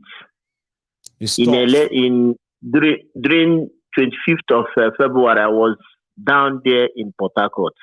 Right. In my presence, where I cast my own vote, there is one man called Tony Okocha. He's from APC. He's from that community. Right. Immediately, I cast my vote in Bolu Primary School, UPE Primary School, all over the world, anywhere. They're hearing the vote, they know the place. Everybody's hearing, I know. There. Go on. Yeah, I was there presently. When I cast my vote, I went back home and came back again around 3:30. When they start counting the vote, when they start counting the vote, Tony Okocha came there. Immediately came there. He commanded their community boys, the Bolu people, Rumigbo. It's very known place. He commanded the Bolu Rumigbo people to smash the ballot box. The INEC woman that post in that primary school was there presently. He's telling those INEC officials, let them pack, let them go. People ask them, we have already counted the votes. Let them record the result. Let them record the result in the ballot box. Those boys and the woman and the police, everybody, they are there presently. Nothing like I sent some video for you when you watch my WhatsApp. I was there. Not somebody told me. They carried the vote. They carried the ballot box and everything, and went away in presence of everybody. And the result was later announced. But behind all of you. But the result was later announced because when I video when they're counting it, people will get in my own polling unit there. Yeah. People Labour Party gets 187 votes, while APC gets 17 votes, PDP gets 16 votes, and one other party that gets one. They carry the ballot box. In that primary school, it's around around 18 or something polling units there. Yeah, all of them, one. All of them was won by LP. You see, we are telling you. I've seen all the videos. Yes, I've seen all the videos in your WhatsApp. I would like to look at some of them as well and share. Yeah, Baba. I mean, thank you. Let me take another call. Okay, go on, please. Thank you. You see the type of impunity this man called Wike doing in River State. God Almighty will punish him. Amen. He cannot go cost-free. He shouldn't, but it's Nigeria. You see that man do, what that man do, that man so-called wicked do in River State, God will see him through. Amen. I'm telling you the truth. Thank you so much. I can see some of this. I can see some of his evidence, by the way. He actually, indeed, a while back, he sent me loads of videos, and it's actually where the accounting vote and all that, including some that looks like people actually are running away there too. I don't know. It's so sad. Somebody who actually traveled back to Nigeria to participate in that. Imagine that disappointment, that heartbreak, bro. Hello. Hello there, Baba. Alpha. How you doing? About just there, yo. How Good job, Baba.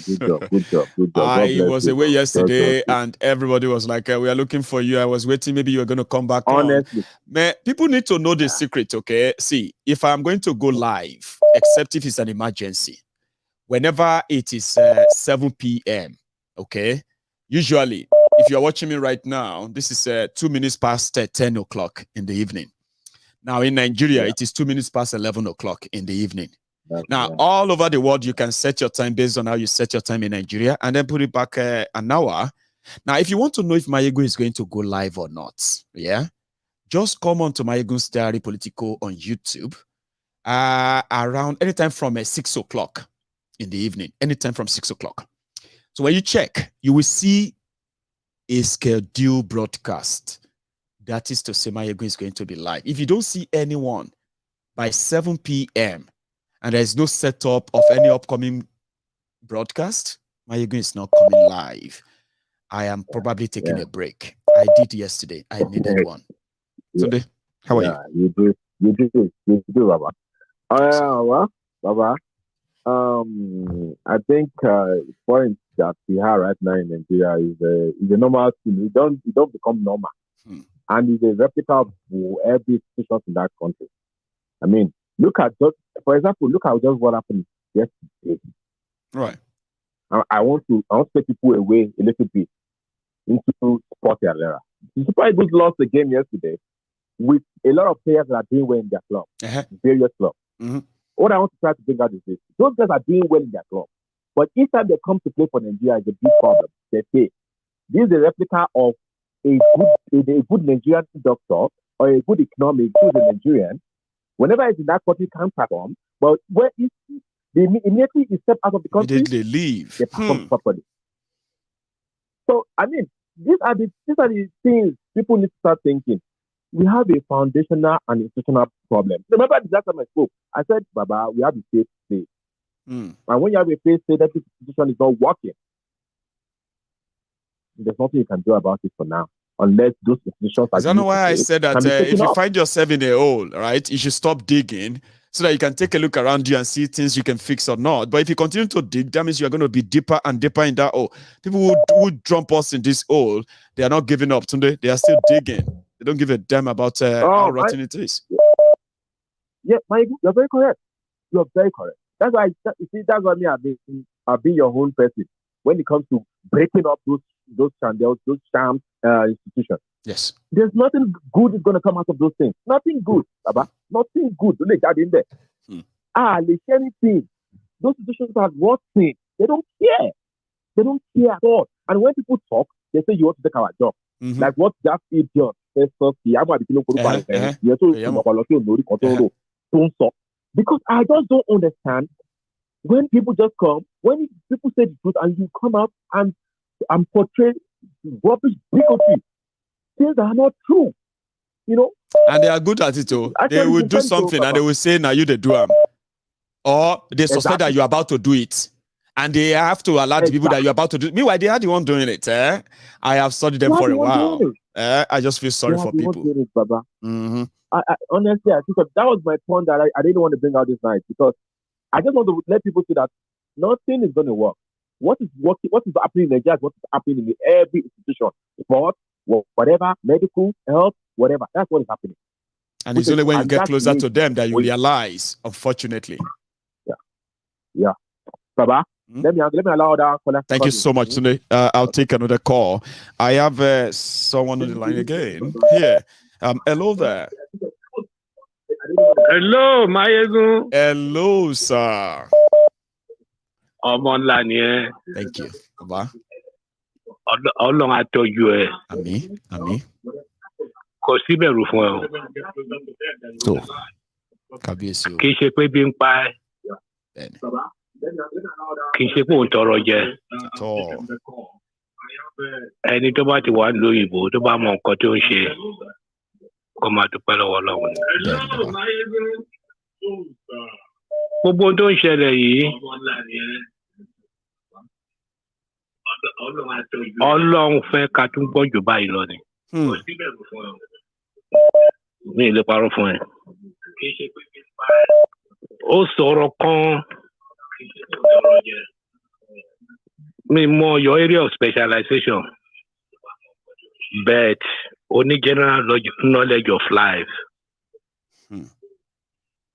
Taba sọ nípa human being. You are a philosopher. Thank you. You are a abstract thinker.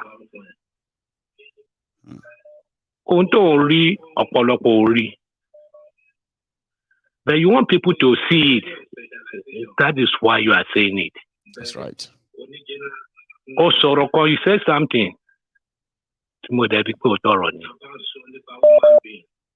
what you said was that all the powers, they have taken it away from us.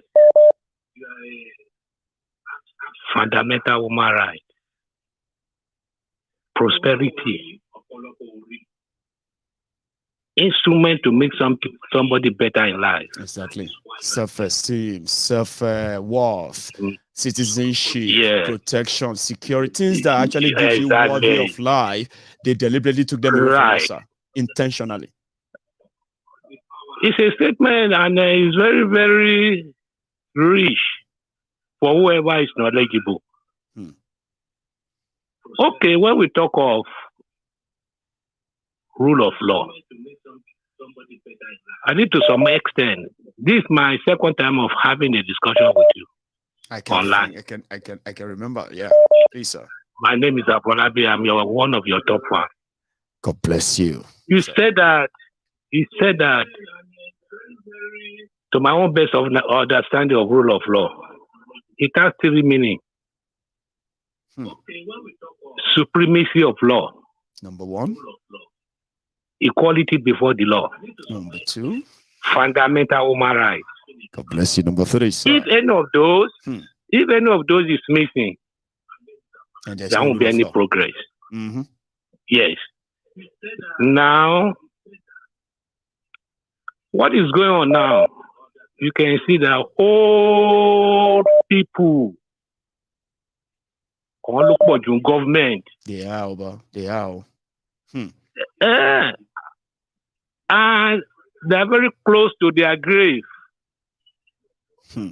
And they are not ready to leave the power to the young ones. No, because they said you can't train old dog, new trick. We have to either die in this archaic mentality or fight. And I think fighting is what is riling them up right now. Like, why would you fight? Can't you just obey? They're surprised. It's only God that brought Obi. If Obi joined PDP, no exposure at all. People will not understand what is going on. It is people within themselves, among themselves, that will rise up and fight. Because there is no point when you are in a society, we have some bad eggs. Oh, what is going on? It has been on for a long time. Good news, sir. It's like even when you are young, when you when you are young, when you are in the secondary school, you know, I told you that time I was a teacher for 25 years before coming down to America. Bless you. When we are in the school, they know me. And some people must have been hearing what I'm saying now. They call me Mr. Jabba. I don't belong to any atrocity when it comes to examination malpractices.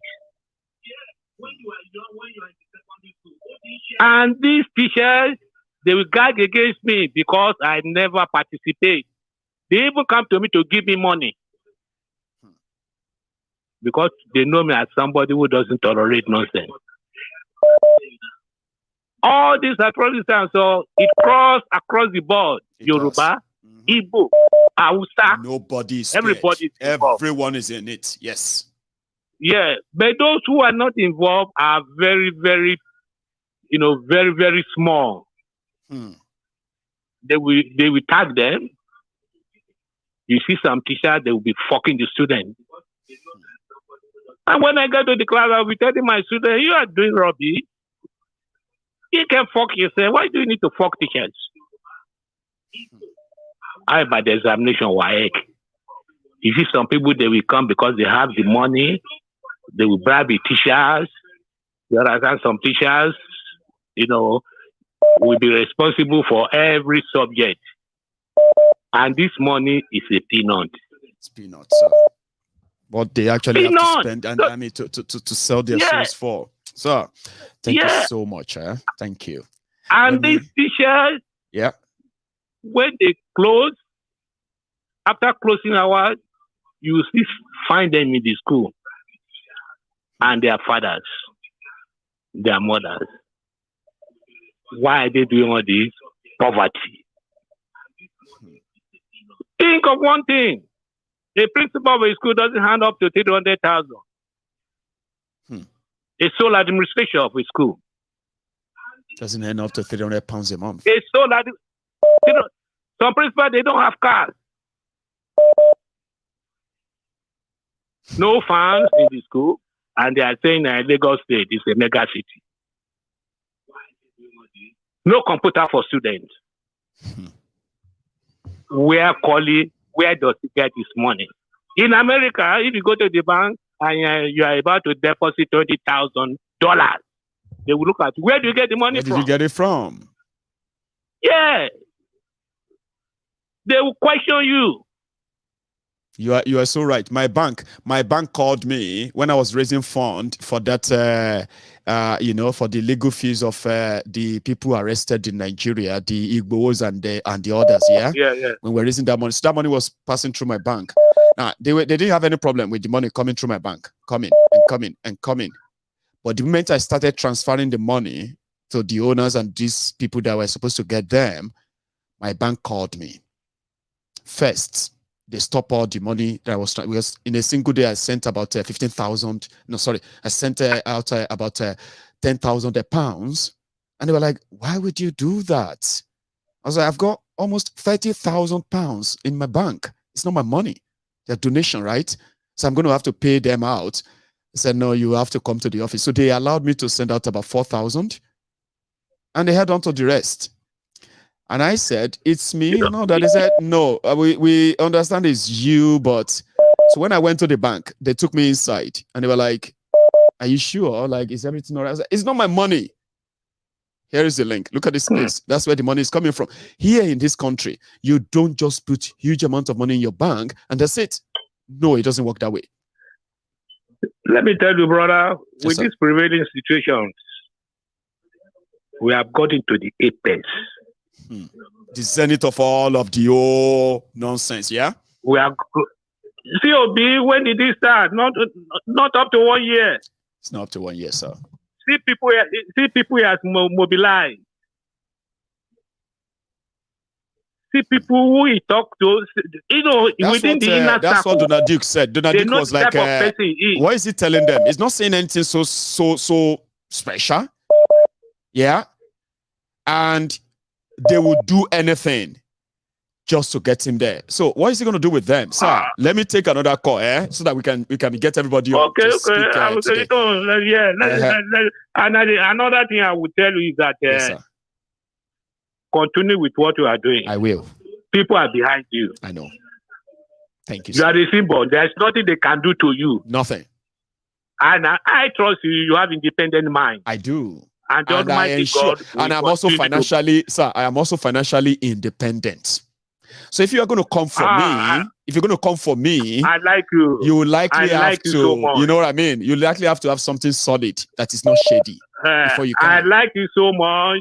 I may not see you before I die, but I have you. No, it's a fact. I can't deceive you. But I always make sure I pray for you. Thank you, sir. Thank you Continue very much. to, and you'll be good forever. I will. Thank you so much, You know, sir. I told you the other time Yes, sir. that I'm happy that you marry Oyibo. I also have a sir, I also have a Ijebu woman, as well as my own Ijebu children, by the way. And I love so much. You know, it doesn't matter that you have crossed all over the place. I get what you mean. Yeah. Thank you so much, sir. Oh dear. Okay. Yeah. So sorry about that. I think Ken is in. Yep. Ken, so sorry. I've got loads of people. You know, when I speak to these elderly people, right? I kind of I wish it's not live so that I love their gist, sincerely. However, I just have to let him go. Okay. Sorry for keeping you waiting. Ken, how are you? I'm fine, and you? Well, I'm here. I'm all right. Thanks for asking. So yeah. Yeah. I said there's pressure. Pressure day. Wow. Pressure. Okay. So that's what I mean. Pressure. You know. Many people are in the bank because many people are dying. Everything are doing. Pressure to what? Mazo Yoruba. Ken, you there? Sorry, I muted you. Sorry. Ken. No, I'm here. Brilliant. So yeah, please. So please, Michael, forgive me for my laughter.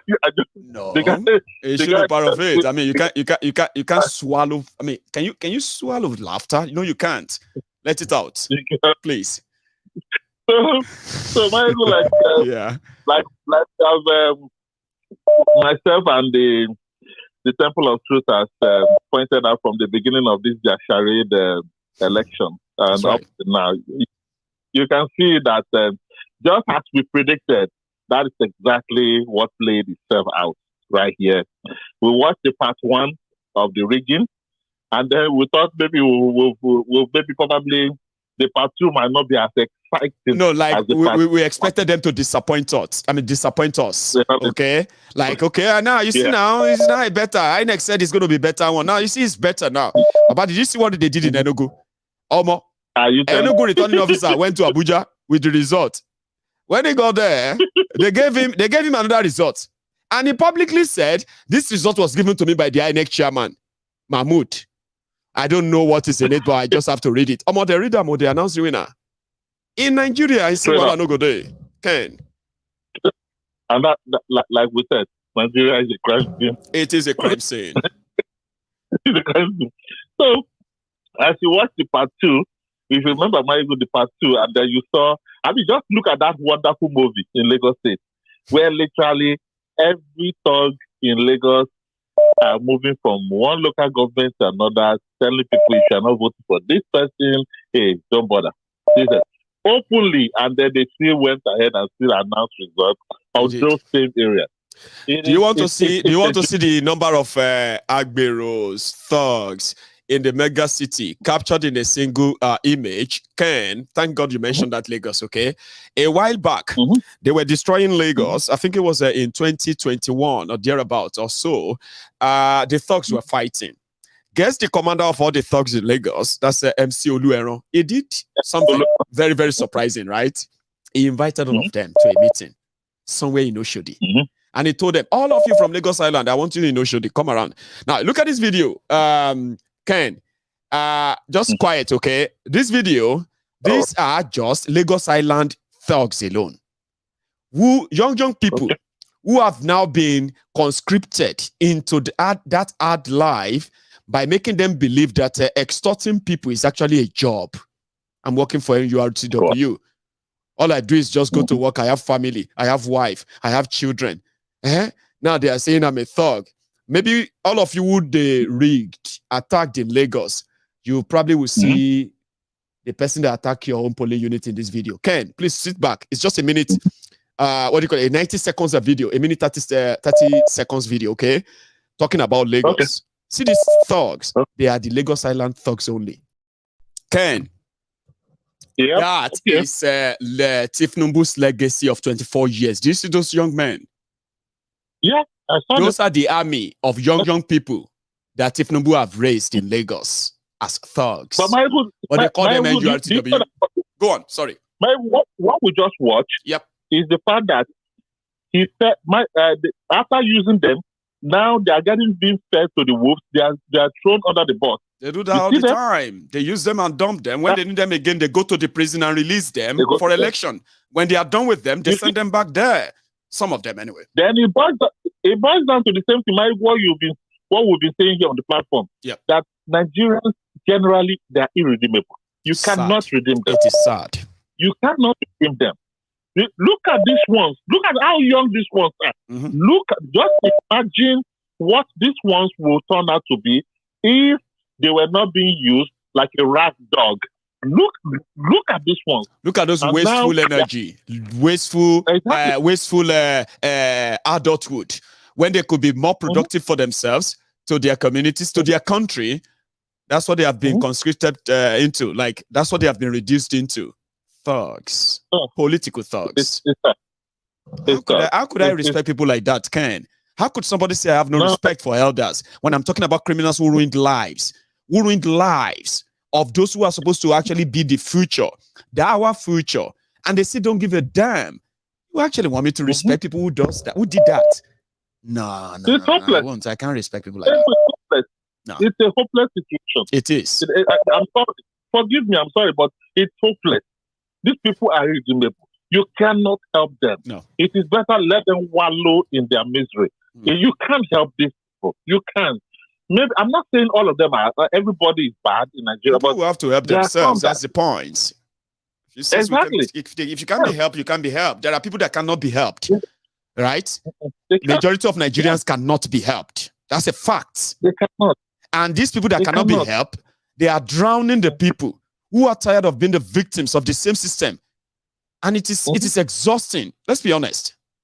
Nigeria and Nigerians inside Nigeria. Before I forget, Ken, please. So that I can go. Yeah.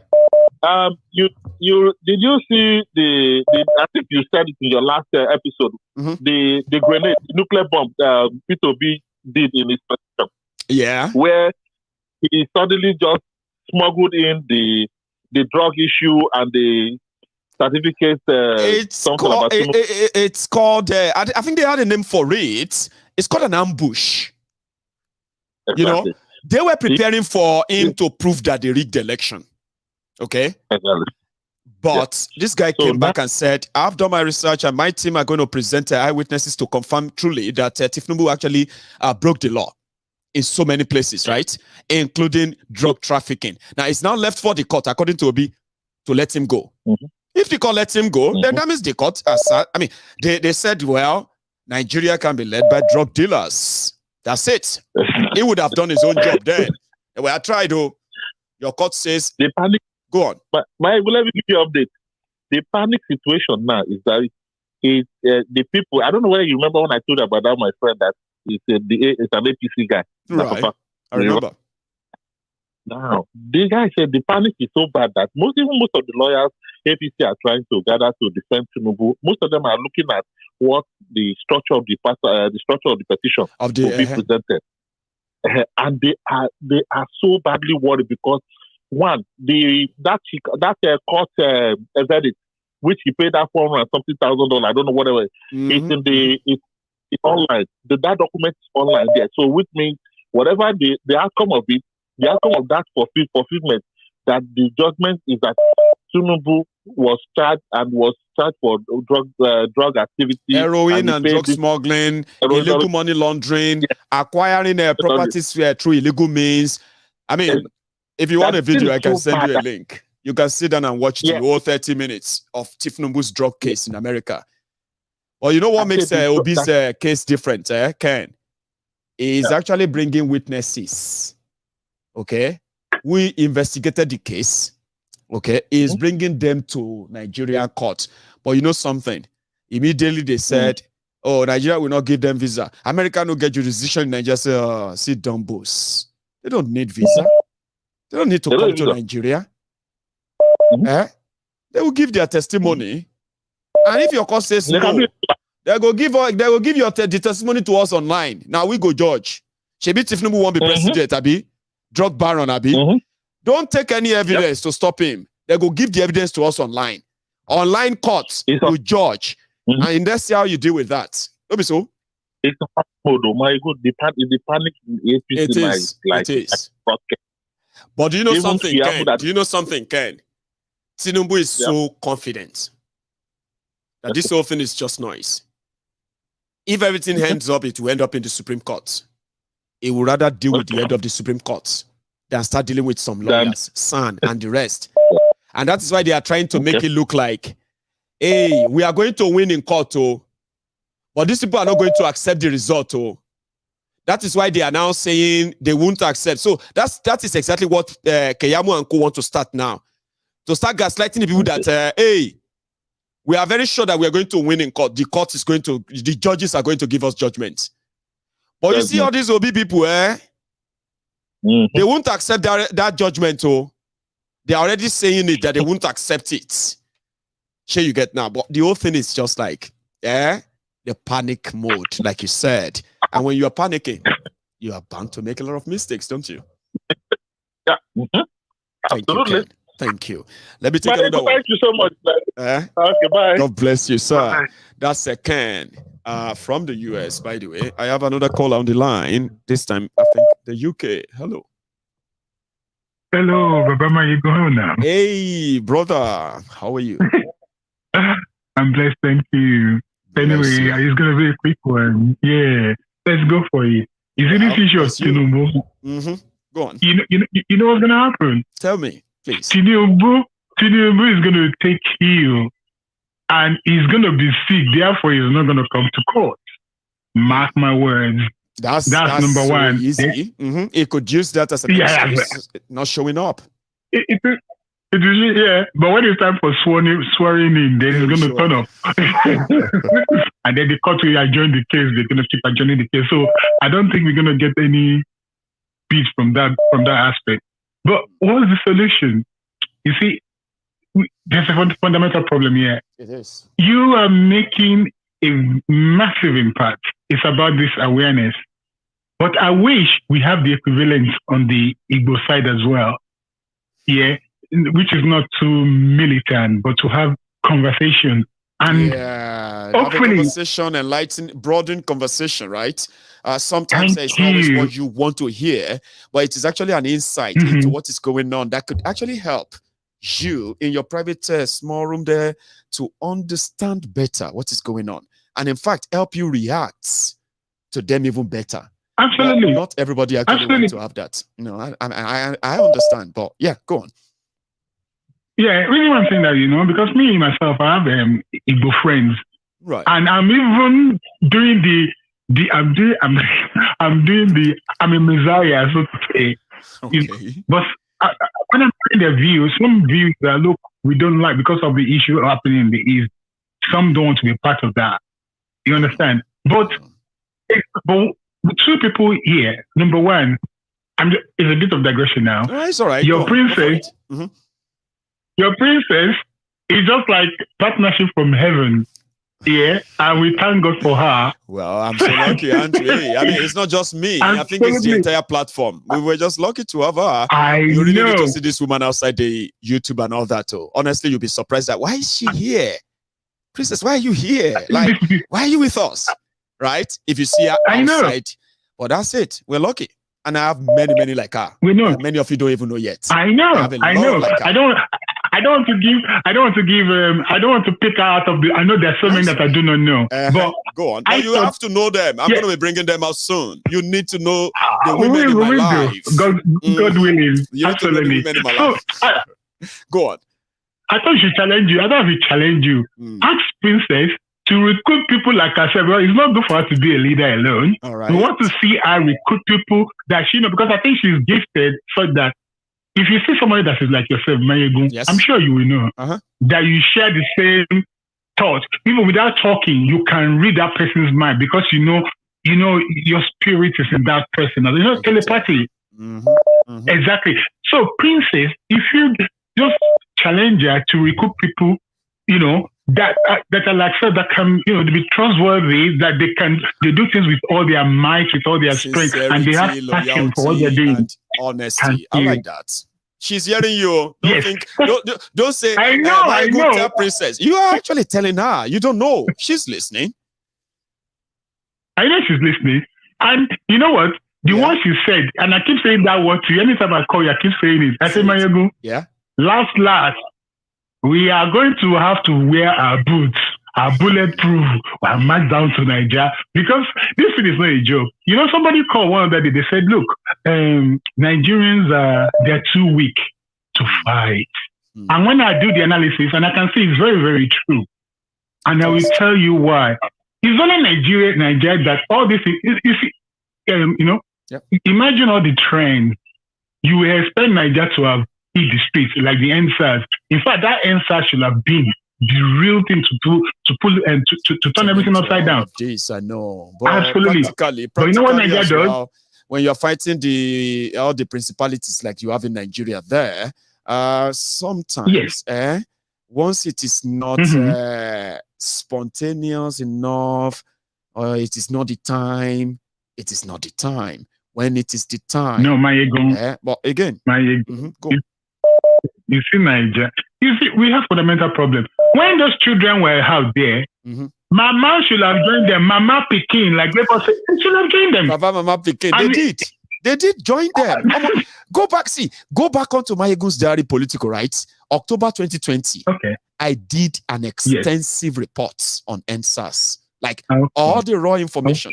How they happened, when they happened, including the day of the shooting that became the symbol of the whole protest today. I covered it. You will see people, they were coming out to say they are standing by the children. They're standing by the young people. It is their future. It was magical. See, bruv, it was magical. The day they clamped on them. The day they clamped on them and shot and killed them. It was like Nigeria died that day. See, when you have the time, you don't really have to. You don't really need to watch audio video. Just go back onto my Egun's diary political from October 4th. I will do when the protest kicked off. October 4, 2020. I was there. I covered it all through, including when it switched. Including when it switched from NSAS to palliative crisis. Remember when they ordered their palliative for coronavirus? I saw a bit of that. I saw that. I saw that bit. That will refresh your memory. But like you said, when people are ready, go on. They will do it. Okay. Now you see, what was I gonna say? What is going on at the moment? Is a fundamental theory. You see this one that happened recently that they use in out within Gbadebo. It's called conflict theory, and this is proposed by Karl Marx. Right. So, Niger, a black person we read so much, they don't use their knowledge to do good things. They cause conflict between Igbo and Yoruba so that they can own the day. Divided, You see? And then they can but you know what? That and keep power. Yes. And then we call something about Machiavellian theory, whereby he that is going to rule, he who wants to reign, that does not kill Brutus, or he who wants to find a republic that does not kill the son of Brutus, shall not reign for long. So, and this is a dictatorship, end of story. It is. You get it? So this is where they're going. So, like I said, they swear these people into there and there today. You know that democracy has come to the end. And what did that guy say, Kiamo, that he was talking about it? He said, you have to pick these people up. But that's exactly what's going to go on.